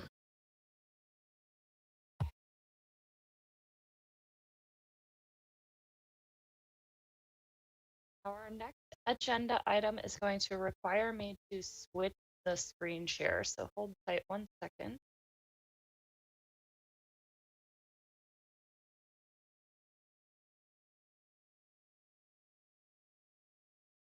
Okay. See that okay? Mm-hmm. Not So, coming up for me yet. Just give it a sec. I think probably Aaron is going to introduce this item. Aaron and or Glenn. Glenn, you should go ahead and introduce it. So we've discussed this before. The item was to ask the city council to send a letter to President Biden asking for a climate emergency declaration on the grounds that there are things a president can do under the sort of auspices of such an emergency declaration that otherwise would probably not happen. So Aaron drafted a letter. The letter was reviewed by the Climate Action Plan subcommittee. We all thought it was great. We made a couple of minor tweaks. Here it is, and pending your approval, we can send this on to the city council and ask them to put their John Henry on it and send it to the president. Have I left anything out? John Hancock. So maybe the one thing that happened after we talked about this, the Inflation Reduction Act was actually passed. So it did change a little bit from when we first talked about it, but not enough to really affect the letter. Right. The Inflation Reduction Act is the most important federal climate legislation that has ever been passed. But as important as it is, it's not enough. And as important as it is all carrots. That is, it is strictly a spending bill. And we need other kinds of, more traditional regulation that will prevent certain things from happening. And so that's what the president could use the emergency declaration to do. As far as I know, Aaron reached out to the Center on Biological Diversity because they did a big report on the potential uses of a climate emergency declaration, which is where this whole idea came from, basically, because I heard a podcast of theirs in which two high-powered attorneys talked for an hour about what a climate emergency declaration could do. So Aaron wrote to them to get some more specifics and examples. I guess they never wrote back. Is that right? Yeah, but we thought we had enough to go on with and write a general letter. I'm sorry, Aaron, did I? No, I was just saying correct. They never wrote back. And while we were waiting on that, another group published something that was post the passing of the IRA. So we felt pretty good about writing a letter and sending it on with those two references. Yeah, I get really stiff. Pardon me, I didn't hear whoever said that. What was it? I think that was Michelle, and I'm not sure if that was meant for us or if maybe she didn't realize she was unmuted. Okay. So I guess we Great letter. It's a great letter. Okay. Do we need to make a motion to send it up to council? We do need that motion, yes. Yeah. I move that we send it on to council, this outstanding letter. Yep. I second it. Yeah. Wait, you're going to do the roll call. Who's doing the roll call? I can go Adrian. ahead and do that. Fieldman, Yes. Rogers, Yes. Becker, Yes. Noonan, Yes. Salmon, Yes. Holmes, Yes. and Evil. Aye. Great. Unanimous consent. Did you get Mary Rogers? Yep. Okay. I thought I got everybody going across the screen. Great. All right. Nice So to we meet you. will try to get that back to council at our next opportunity. I think that'll probably be a later October meeting. We'll discuss when we can get that passed forward. So switch my share back to the slide.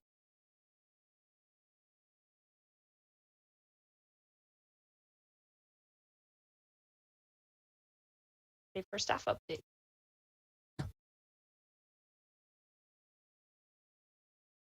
Sorry, too many screens. Let me find my notes here.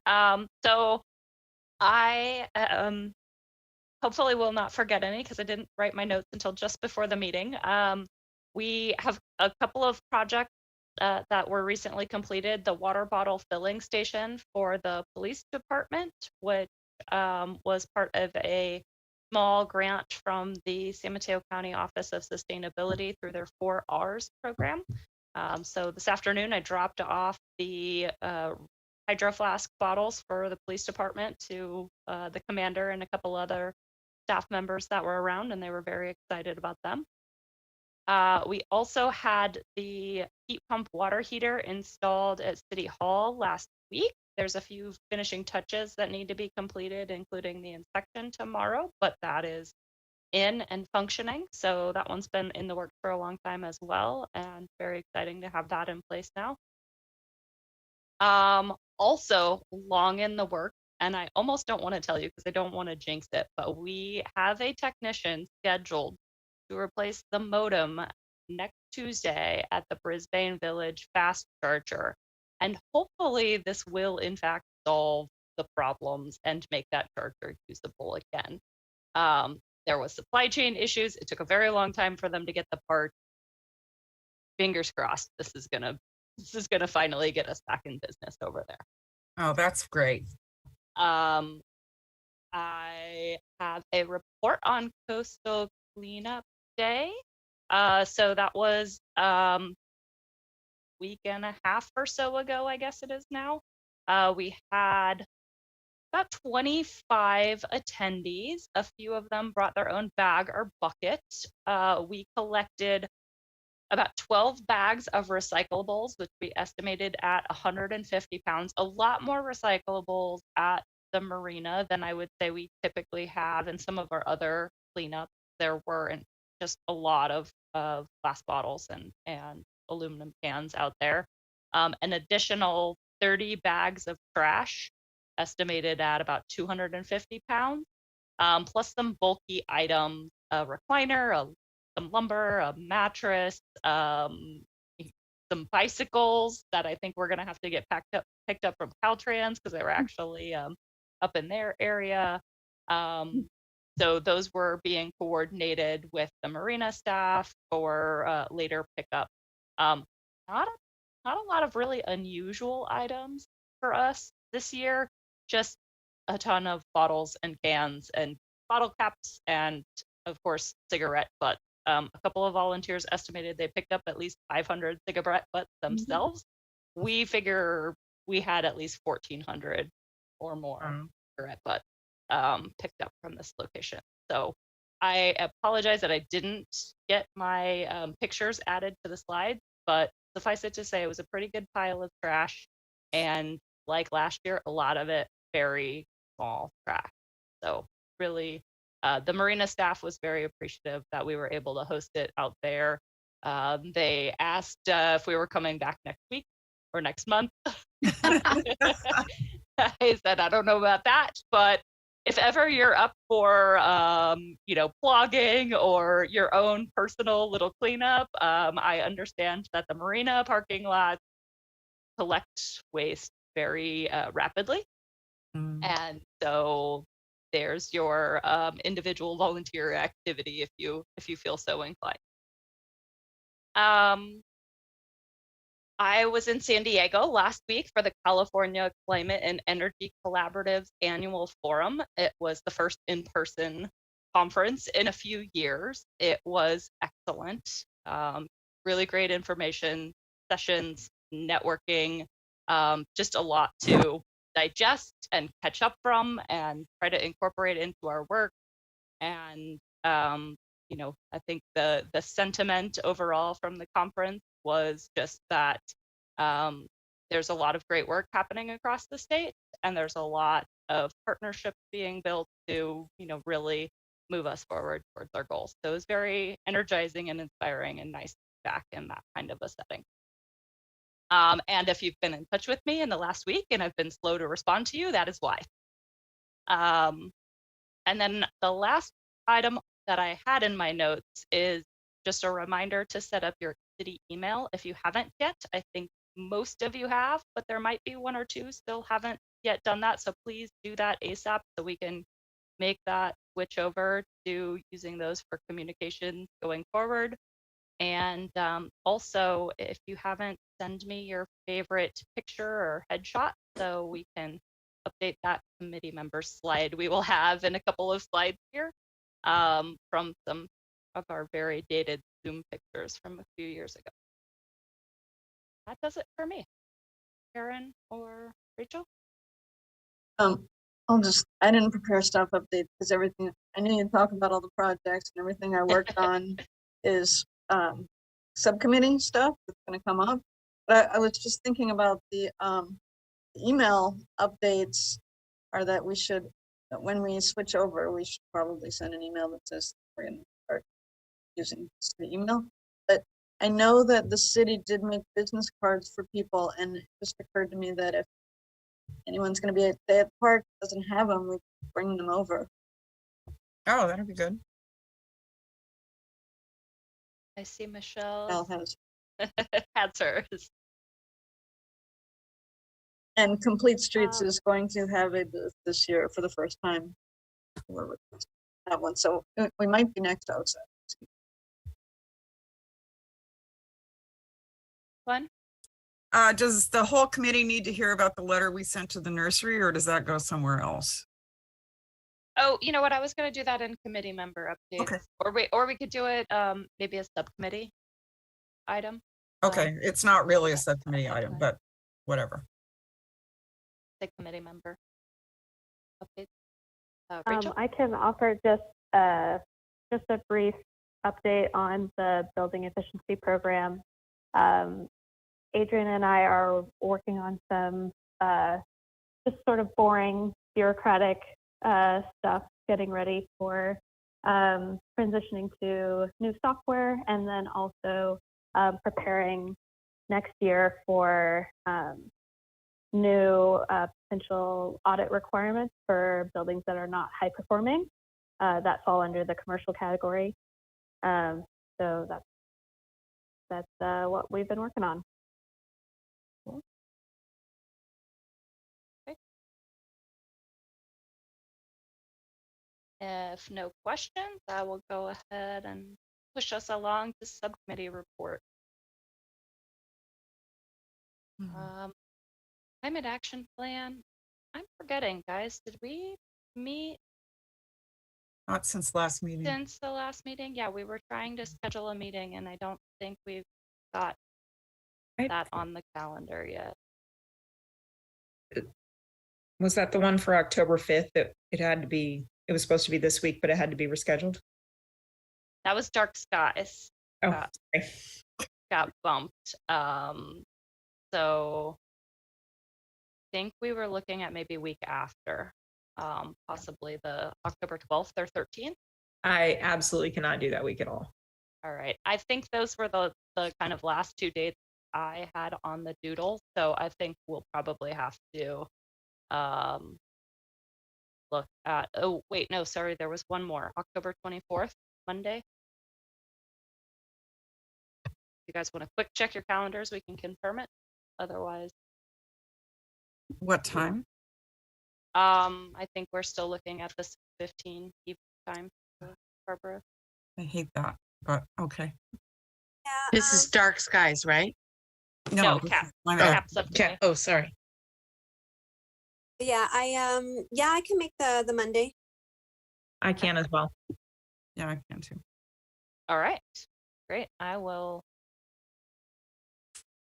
send out the meeting confirmation. I think that's all we have on that subcommittee. Event is next, and this is probably where we should talk about the day in the park sign up that I said I was going to have open, so we could make sure we had coverage. So it looks like we have sorry, trouble seeing everything on my screen. Barbara was going to be covering afternoon, basically 1 p.m. on. Right now, we just have Jason 1 o'clock and 2 o'clock slots, and then Michelle 3 o'clock and teardown slot. I'm also So- on the setup slot, I thought. Yes, Michelle. Yes, sorry, I was just talking specifically about who's on in the in Okay. those afternoon times that I just removed Barbara from. So if anybody who is So, yeah, go ahead, Glenn. so I thought I had signed up. I got on the thing and chose a slot. I just don't remember which one it was, but maybe I didn't. I have you as signed up for the noon slot, just the Okay. one. That's all I have time to do. Anybody up for sticking around a little later or shifting their Or earlier. time? I could actually move earlier and take more time, but unfortunately I've got to be in San Francisco at 1:40, so I need to be done at 1. Okay. So if any of the earlier people wanted to give up their time, I could backfill those slots. Well, it looks like we have Mary from setup to 11, and then Michelle as well. I didn't- Shauna at 11. I didn't. I'm going to be understand- dividing my time with OSEC and Mountain Watch, provided they're next to each other. I didn't understand what Erin said. Would it help if I came earlier? Is that? No, Jason. Unfortunately, it's really you're in the spot that we need someone else to join you. So Okay. you're pretty good at this point in time. I don't know, Glenn, if you can dedicate an hour but can push it an hour later. Maybe 1 Jason to coming a 2? little sooner. would help cover that a little bit better. Are you Does talking that- about from 1 to 2? Yeah. Would that work instead? Yeah, that would work instead, just not in addition to. Right. Okay, so I'll move you over, and Jason, if you're up for coming an hour earlier, then we'd have you from 12 to 3. Gives us a little bit broader coverage. Is that okay? You're muted. Jason, you're muted. Did you add an hour, which is 12 to 2? I added an hour from 12 to 3 so that you were already 12 to 2. Oh, Can you pull a 3-hour shift, or is that asking too much? yeah, I got a couple things to do. I just was trying to move, not expand. Got it. Shauna, are you up for expanding your 1 hour into 2? It's fun, you guys. Come on, sign up. Enjoy. Yeah, I would spend the whole day there if I wasn't working. I get it. Shauna, you're also muted. Shauna, we can't hear you. Yes, I could stay 11 to 12. Well, we've got you 11 to 12. We would have Oh, you stay at 11 this- and 12, 11 to 1. Yes. Great. That's All fine. right. That should help us spread things out a little bit.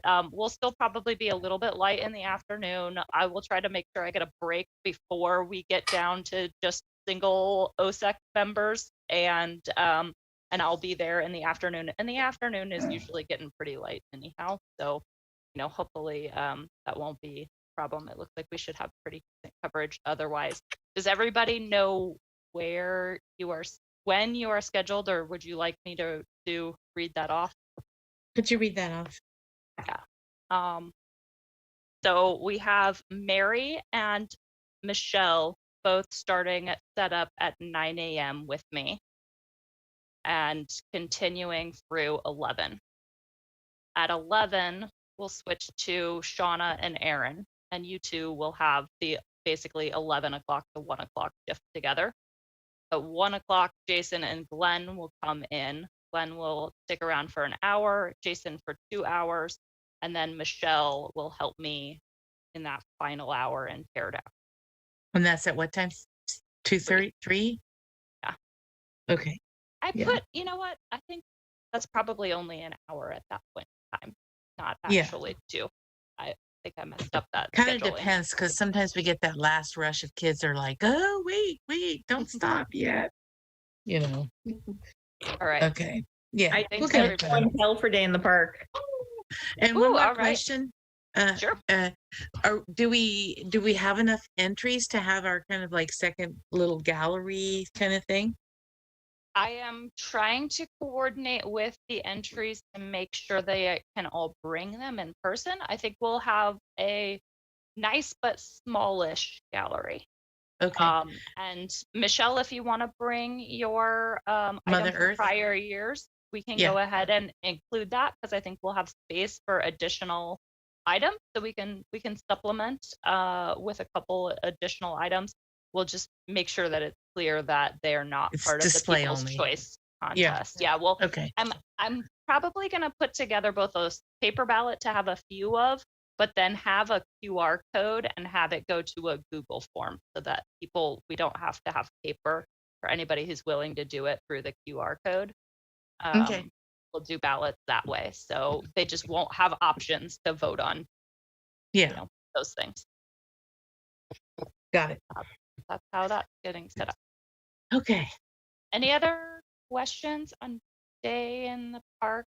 I saw your rubber bands, Aaron. That's awesome. I do have some being ordered. Michelle has tape. I have 250-ish wine corks. I have about 30. After removing the Champagne champagne and corks. broken ones. So we should have plenty. I think we've got a good stock of skewers, and I think it was Shauna who said earlier she's got a few extra of those. So I think material-wise, we should be all set, except Michelle, I am curious if you've had a chance to test and cut the sale yet. But I will, and I know I can. So don't worry. Don't worry. Be happy. All right. And bring scissors. Lots of scissors. bring scissors. So we Yeah. don't need the Amazon packaging, the envelopes. It sounds like not, Okay. but I do have some that I had collected Yeah, likewise. Yeah. Yeah, bring them just in available as case. backup. Okay. But I have a spinnaker, a whole spinnaker. It's a Okay. multicolored spinnaker. It's like a real sail that we're going to cut up into little tiny sails. Oh my God.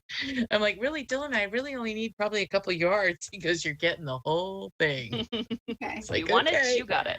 You what? You got it. I'll make something else out of it when we're done with the project. So it'll be fun. Oh shoot, I forgot what I was gonna ask. Oh, will there be shade? Should I plan on a gigantic sun hat or a small sun hat? We have a 10 by 10 pop-up tent, but keep in mind that, that still doesn't necessarily mean you're actually in the shade. So Yeah, sun no, hats are good. big sun hat good because that sun spends, it seems like the sun spends 2/3 of the day cutting it underneath the edge of the pop up. Yeah. Sunscreen, sun hat, and it's such a relief to when we used to do the squares, you could be in the shade, but not anymore. So yeah, we'll be in the shade, but bring a hat, bring some sunglasses and some sunscreen.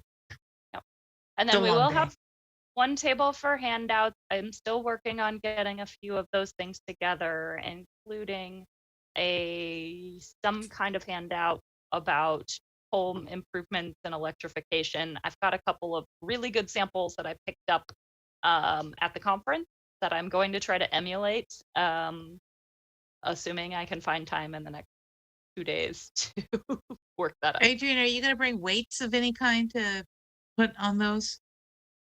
Yeah, I have, I think I have a few rocks in my kind of bag of things to take to the event, like Okay. that we've used in the past. And also sometimes I like to just put them in, like leave them in a binder clip. Okay. That can also help. So I can do Perfect. some of that. Okay. And there might be a few things that I just bring a single thing for that people can take pictures of or take QR codes. That's a pretty perfect hat, Erin. There It's you my go. gardening hat. I was coveting Jason's hat. Yeah.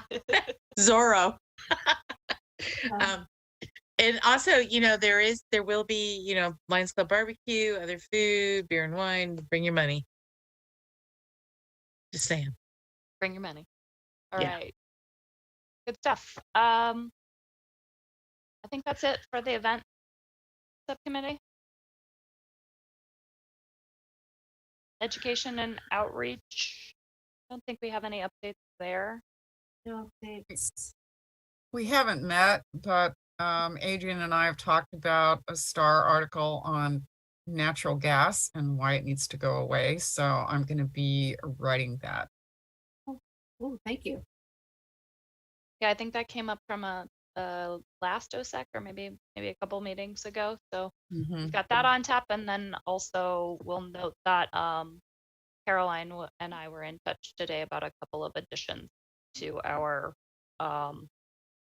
environmental governance and policy webpage, which we have missed adding a few of our more recent things to, like the disposable foodware ordinance. So we are making sure we get those added. Bailey, don't believe they've Nothing. had an update. Meetings are still getting canceled. Open space plan update. Karen? Here's my cat. That is the addition of the 6 parcels is on the agenda for October 6th. Next week. October 6th. And Next week. I Okay. emailed Stuart, well, we have it on for later. Emailed Stuart about the letters to the acres, and then I talked to him, and he said it would be fine for you guys to take a look at the letters and offer suggestions. So I have not sent those out. So we're going before the council on October 6th.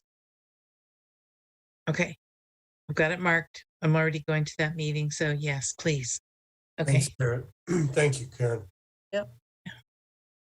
I got bumped from September. I had it ready for September, but Yeah, they had stuff.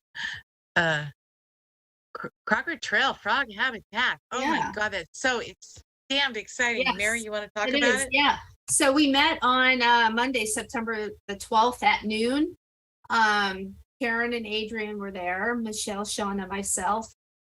Paul Buscal, who's a resident and a big advocate of the frog habitat and who has managed the maintenance of that in the past and has been cleaning it up recently. And then two guest consultants from RCD, which Adrian was instrumental in grabbing these ladies, Amy and Cleo. So we walked the site and talked about what's important and what should the priorities be in maintaining the site. And so I think where we left it was a list of important items for Amy and Cleo to go through and to come back to see how what recommendations they will provide us and how it all fits into our tiny little budget. So I think we will have a plan in place soon. In the meantime, I know Paul Buscal's been out there manicuring the site even a little bit more. And I think he plans on doing some additional volunteer work and trying to get folks in the community to come down and help them. So I think that's supposed to happen soon, if I'm not mistaken. I bumped into him and he was going to put a blast out in Facebook. So I think he just wants to cut the Catskills and clean out, I want to call it the ditch before the rains come. But that's the scoop. And it sounds like everybody's on board. Everybody's excited to get it done. And so we can move on to the next frog habitat. So did I leave anything out? Just that I'm really anxious to get the report from the RCD people Yeah. so we know that we're doing the right thing at the right time. Yeah, that's just tell us, what's the best time to maintain the habitat, and then we could probably take it from there. Yeah, I'm very excited about it. It's really, we're finally really moving forward on it. And I'm looking forward to Paul's participation and hopefully maybe heading up a citizens group to, really adopt this area and take care of it. Mountain Watch will definitely be involved in terms of supplying plants and overseeing some stuff. We're not, but the bulk of it will be citizens and open space and ecology. Yeah, so it was very successful. So thank you, Karen, and thank you, Adrian. Mm-hmm. That's it. Karen, did you have anything you wanted to add? We want to see what we get from the RCD. I found, I realized while you guys were talking, that I didn't send the committee members, but I found a biological study that was done back in the last iteration with Jim McKissick or both of them hired. So the city had hired, their acronym is WRA, biologists from San Rafael, and they did a report. So I forwarded that to the RCD because it might be, half of the work that they wanted to do. And there was a little bit of discussion about drainage. And so I did talk to the utilities engineer. Some of you have met him, Jerry Flanagan, when he comes in and speaks about drought and stuff. And he had been coordinating back then, that first round of this. And he said that those drains from under the building need to not be blocked. But I think the goal is to have a lot less material in the channel than would actually block. And there needs to be a certain amount of freeboard. So he's going to try to, we didn't study that hydrologically to give exact, his experience to kind of give us an idea. And it's probably 20 to 30% full is as most as you want the channel to be full. I'm sure it's not going to be unreasonable for what the goal is, but I'm hoping that moves along what the RCD is doing and help money. You guys can see that report if you want. I just didn't. Could you send that to us, Karen? I'd love to see it. Yeah.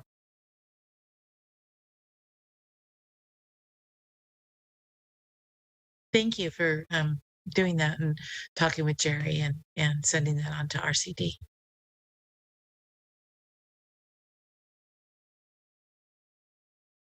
Invasive species ordinance, of which I'm no longer on, but I got an email from Ariel that I'm gonna from Ariel at Mountain Watch that I'm gonna forward to the invasive species committee with some stuff that he sent to me. So I'll do that tomorrow. Well, was this, so we also got an email from Ariel because. Oh, is it the same email then, I hope? Probably, I would think Okay. so. I haven't seen the one that you got, but yes, we, Aaron, do you want to talk about this? Jason, do you want to talk about this? Do you want me to talk about it? About Ariel's response or No, about the invasive species ordinance and Ariel's response. One of you folks, go ahead. I just think my short take is let's keep it to what we've got and not. Yeah. Okay. Well. So I'll go back to the very beginning. So Glenn and Jason and I met, and at the very beginning, we all decided that for the invasive species ordinance, it was pretty important to keep it simple because we're talking about things that, you know, we want homeowners to not plant or rip out of their yards or mitigate in some way, and we wanted it to be very simple. So we listed all of the, you know, the obvious gross offenders, and then categorize them and discuss those a lot. And what we came up with was a list of 12 or 14 different plants that you would either do not plant, must remove, and there's a timeliness thing there that we hadn't picked a date for, but you know, you should give a homeowner a little bit of time to remove something from their yard after an ordinance goes into effect. And then also for things like ivy and bamboo and spreading things, rather than must remove, they ended up in a category that is must clear 1 foot around the perimeter of your property. So we came up with a table, a list, and that turned into a table and basically a paragraph that, you know, describes what would be the beginning of the ordinance. And since we weren't with Karen, that's where we were comfortable stopping. So I believe she's now going to talk to, you know, Public Works and Code Enforcement about how realizable that is. In the meantime, it was right around the time of pancake breakfast. So Glenn and Ariel talked about it, and he sent an email with the San Mateo, I believe, County Park Habitat Conservation Plan, which also deals with the neighborhoods around the park. So we got that this week. I have not studied it. I want to go in. There's a lot of plants and they're listed by Latin name. So under the guise of keep it simple, I think the subcommittee has some discussion about which, if any of those, we want to include. Yeah. Some of well, there's a category, a red category, which are highly recommended for removal on that list. And I did go and look up some of the, you know, Latin names and found the common names. And there are some really common landscaping plants that are included in that red category. But the rationale for including them is something like feared invasive. They're not documented invasives, and I haven't seen any of them on the mountain ever. So we have some discussion to do about whether we want to add more plants to this list. So I was delegated to reach out to Ariel and get this list, and I did, and I was a little bit amazed about how long it was and some of the things that were on it. So we probably need to meet again and just see if we're, you know, if we want to revise the list or whether we want to keep it the way it is. So we do need to do that, but we pretty much have come up with our idea. Karen? Shauna wants to talk, but our goal was to agendize this next month for the full committee to talk about it, because we didn't actually put it on the agenda tonight. So this was just kind of a, here's where we are. We thought we were ready to send information to everybody so that you guys be prepared to discuss next month, but it sounds like we're going to meet one more time and then send out what. Yeah, just one more. It's not really part of this committee, but it's related to this committee, so I will talk about it. And that is, I was at the Flowercraft Nursery on Bayshore a couple of weeks ago. And while I was there, I saw for sale Scabiosa, which we know very well is an invasive species on the mountain. And they also had pretty much every species of ivy on the planet for sale. In the past, we have sent out letters to nurseries with our Don't Plant a Pest brochure and another list in the letter, and said, please stop selling these because they're a real problem on the mountain, biodiversity hotspot, blah, blah, blah. So I actually ended up talking to the assistant manager at the nursery who happened to be there that day, and she was very nice. And I told her about Scabiosa, and she said, oh no, I had no idea. So I said, well, yeah, it's invasive on the mountain. You can see it. And long story short, I said, well, you know, should we send you a letter? And she said, oh, yes. And she gave me her email address and the manager's email address. So I got the letter from Adrienne and tweaked it.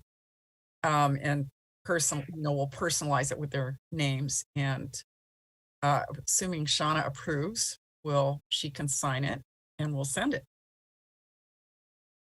So I had a couple of comments. I'd be happy to look at any list of things that Ariel threw at you, because okay. I'm fairly well informed as to botanical names and what is actually being put in landscapes on a larger scale. Lydia is the person that you want to talk to at Flowercraft, not anybody else. Lydia is the person to talk to, and if you want to, if I were you, I would actually want to talk to somebody over at Pacific Nursery, which is where the wholesale people go, and they have just tons of plants. And depending on what's on that list, that's where the wholesale people go. You know, the home gardeners are going to Flowercraft, going to Flora Grub, but the wholesale people who buy thousands of pots go to Pacific Nursery. Yeah. So forward me whatever you would like me to look at, and I'd be happy to look at it, and I would be forward it back to you. Do you know, Shauna, who the contact person is at Pacific Nursery, or they've recently had some changes over there, so I'd have to talk to some of my contacts over there and see who would be the best person to send things to. Ariel, we should do that. Yeah. I'm just a little disturbed because I've been on this committee long enough to remember that we send out this letter every spring. No, we don't. We don't? Mm-mm. No, we send it out every couple of years, but we haven't sent it out for a while. Really? Flowercraft has received that letter and the brochure in the past. Probably more than once. We should put it on the calendar to send that out every year, as well as the letter to the Acres people. Those are two communications that we should really do every year. And quite frankly, it's Lowe's that sells that bloody broom every year. Oh, God, yeah. And, broom and scabiosas for that matter, and all sorts of ivy. I mean, I think and nauseous things. I think there's a lot of ivies that are used in small ways that aren't as aggressive and nasty as the Algerian ivy that seems to climb everywhere. But we have a list, at least we used to have a list of nurseries that that got this letter. But I know for sure it's been a couple of years since we sent it out. Yeah. And I thought it was on our calendar. We had agreed a few years ago to send it out every couple of years. So it may have been a couple of years, but we did send it. Probably, it may have been 2020 was the last one, because when Glenn asked to pull up the letter, that was the most recent one I think I found, and 2018 was also in there. So I just happened to be at Flowercraft and happened to see this, happened to talk to somebody who gave me Lydia's name, by the way. So cool. It will be addressed to both Lydia and Jean, who is the person I spoke with. Could we, are we good for now on this topic? Yeah. I was going to, I think from what I'm hearing Glenn say that there's probably a lot more value in talking to people. Following up with the letter and the detail is great, but that person-to-person contact, you know, we didn't, the last times that we sent the letter, we heard back from no one except Bay natives who already knows what. Yeah. And then on invasive species, general availability, it's Aaron, Glenn, and Jason, I don't want to belabor picking a meeting time, but were we needing to do evenings or afternoons work or? I wish we could do some afternoons because my evenings are getting sucked up pretty fast. Aaron has trouble with that. Friday afternoons are the best for me if we're gonna schedule an afternoon. What's the time? I can almost do anything, but anything after 2 is easy. I think Jason also. After 2 for me, can do it. Yeah. Yeah, I can. Okay, so let's do a Friday at 2. I'll email you. Thank you. Okay. Not the week of October 11 or 10. Right. Okay. Oh, that's not a Friday, but that week. Okay. Thank you.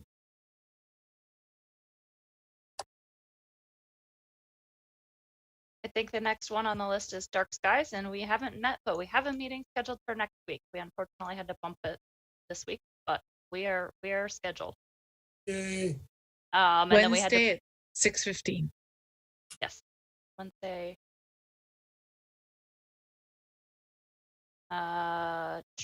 Treat. We have a meeting set for next Tuesday, and also Shauna drafted a brochure for that. The goal was to use a day in the park, and so have the other subcommittee members taken a look at it. It kind of had the information about private trees. It had value of trees. It had how to address if you have a street tree that you feel has health issues, or like the rest of the subcommittee taking a look. Should we put that out a day in the park, or? I looked at it, but it was incomplete. And then I saw that you sent something in response, Karen, and I didn't get a chance to look at that. I just made some minor notes. The main thing I said is I don't think we're going to get an approved recommended tree list in just a few days. So I just wanted No, to I don't not either. put that part on the brochure and use it. Yeah. Just notice that on the front cover, on the front fold, I didn't put in the details on who to call, the Oh, right. yeah, because I figured you would pick that up. So I meant to also put in that you may not know exactly where your property line is, but call and ask, and we'll check. yeah, that'd be great. Did in general it look pretty decent? I've never made one before. I think the type font needs to be bigger and fill up more space. There was a lot of open space on it. Okay. Forgive the expressions. But it was at least legible with black Mhm. ink as opposed to white on green. Yeah. So Karen, if you think that we can get it in shape to make, 50 or 100 Xerox copies to pass out on Day in the Park, that would be great. Maybe 50 copies. I don't think we give away more than that.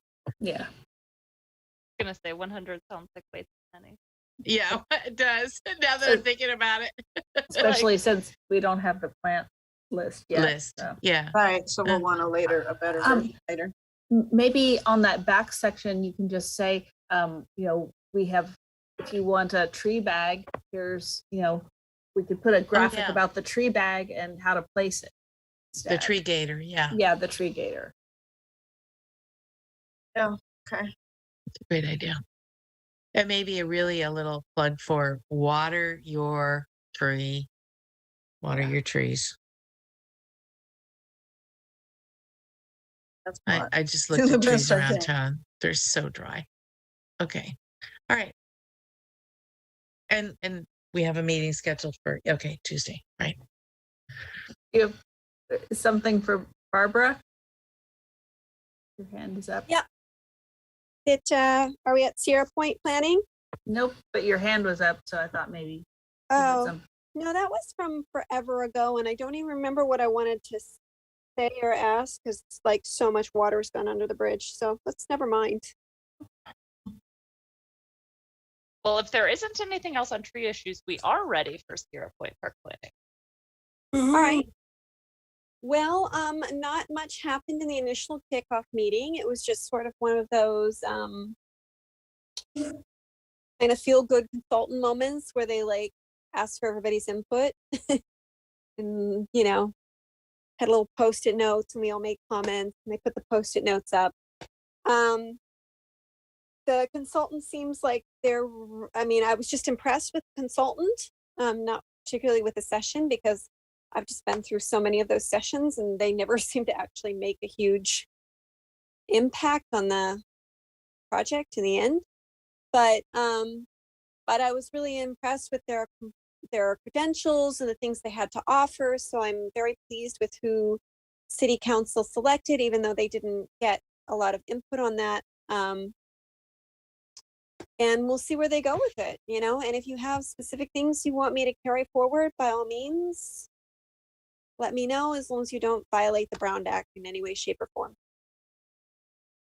I actually listened in on that meeting, and I found that it kind of got diverted into art instead of sustainability issues and some of the other issues that are, I think, important. And they will be at Day in the Park, yeah. I think, soliciting that same kind of information that they were during that meeting.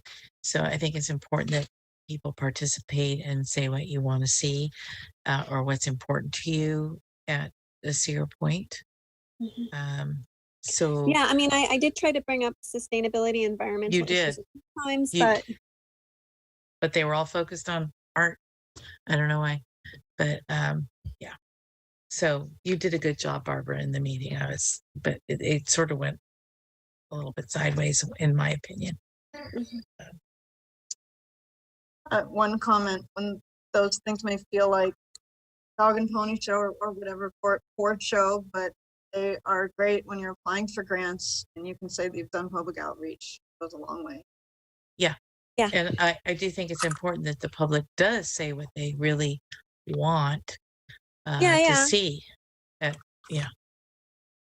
Maybe, hopefully some of it will actually get carried forward. You know, I'm a little skeptical from previous engagements, but that doesn't mean I'm not going to do it. And people should definitely participate, because if you don't participate, absolutely zero is going to happen. Yeah, I do have a question about Sierra Point. I noticed on Sunday when I was walking down there, a lot of major poplar trees have been cut down along the lawn and stuff. I mean, large trees. And I don't know why. Maybe they're sick, maybe what. Do we have any kind of report on that, Karen, or can we find out why those trees have been removed? Where when you say the lawn? Along where you walk along the docks from dock 1 down to dock 6, that lawn along there, and then as you make the curve heading towards back towards Brisbane at the fishing pier, there's trees that have been removed there as well. Just individual trees here and there.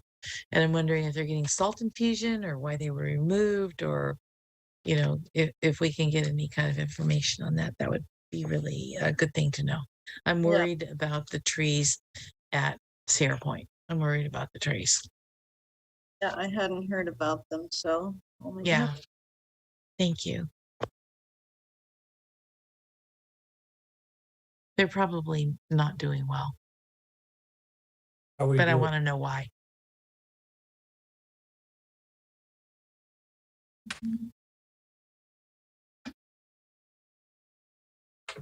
Let's go on. It's almost 9 o'clock. Yep, I'm going to try a new hat here in a minute if we don't get moving. I don't think I have a whole lot to share on the calendar. We may or may not have dark skies on our agenda next month. If not, maybe invasive species, or we will figure something else out. I know when Glenn and I talked earlier, she reminded me of the follow-up from the Dana Dilworth item. So we may be able to have that on the agenda next month. Besides for that, kind of the usual going into winter stuff. Adrian, we did have a couple of things in the minutes that I would like, maybe we could from last month that we should maybe review and see if there's follow up on those. They don't come to mind right now, but and I don't have that open to I look don't at either. it But I'm this just exact minute. mentioning it along with the multitude of other things you're doing. Feel So free to email us. We do review them, both of us, and okay, glean the Okay. things that we think we need to deal with. Okay. 8:58. onward. Oh, sorry. Like I said, I got Yep. the slides ready at last minute, so there were a couple slides that didn't get deleted from last month. Chair and What was member what? matters. Was there anything? I'm not sure if this goes here. I looked I was on the city website, and the chair still shows Barbara as the chair for this committee, and wondered how That is me needing to make an update. Thank you for that reminder. I will put that in the minutes I and also want review them for getting that on my. to make sure that the minutes include the handouts or whatever was presented in the meeting. And I noticed that this last month's minutes didn't include that.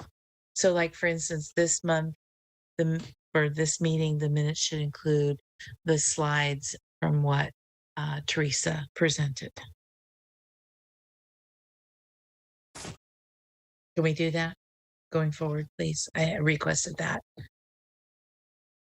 And I think that was also a question that I neglected to follow up with Ingrid about the proper way for us to attach those. Okay, because otherwise I'm going to start requesting, a paper again, because I think it's really important, because I look at the minutes and I get the agenda and I look at the minutes, and those things are not included. And I used to keep a binder full of those things so I could go back and refer to them. And I feel a little lost sometimes because that the depth of the stuff that we discuss is not included in the minutes, and it's not, included in the agenda. And so, in a form. And so instead you have to kind of like watch a 3-hour meeting to try and find something. And I don't think that's efficient. So I'd really love to be able to include those things in the minutes. I hear you. I've got it Okay. in a minute. I will try to Thank make you. sure.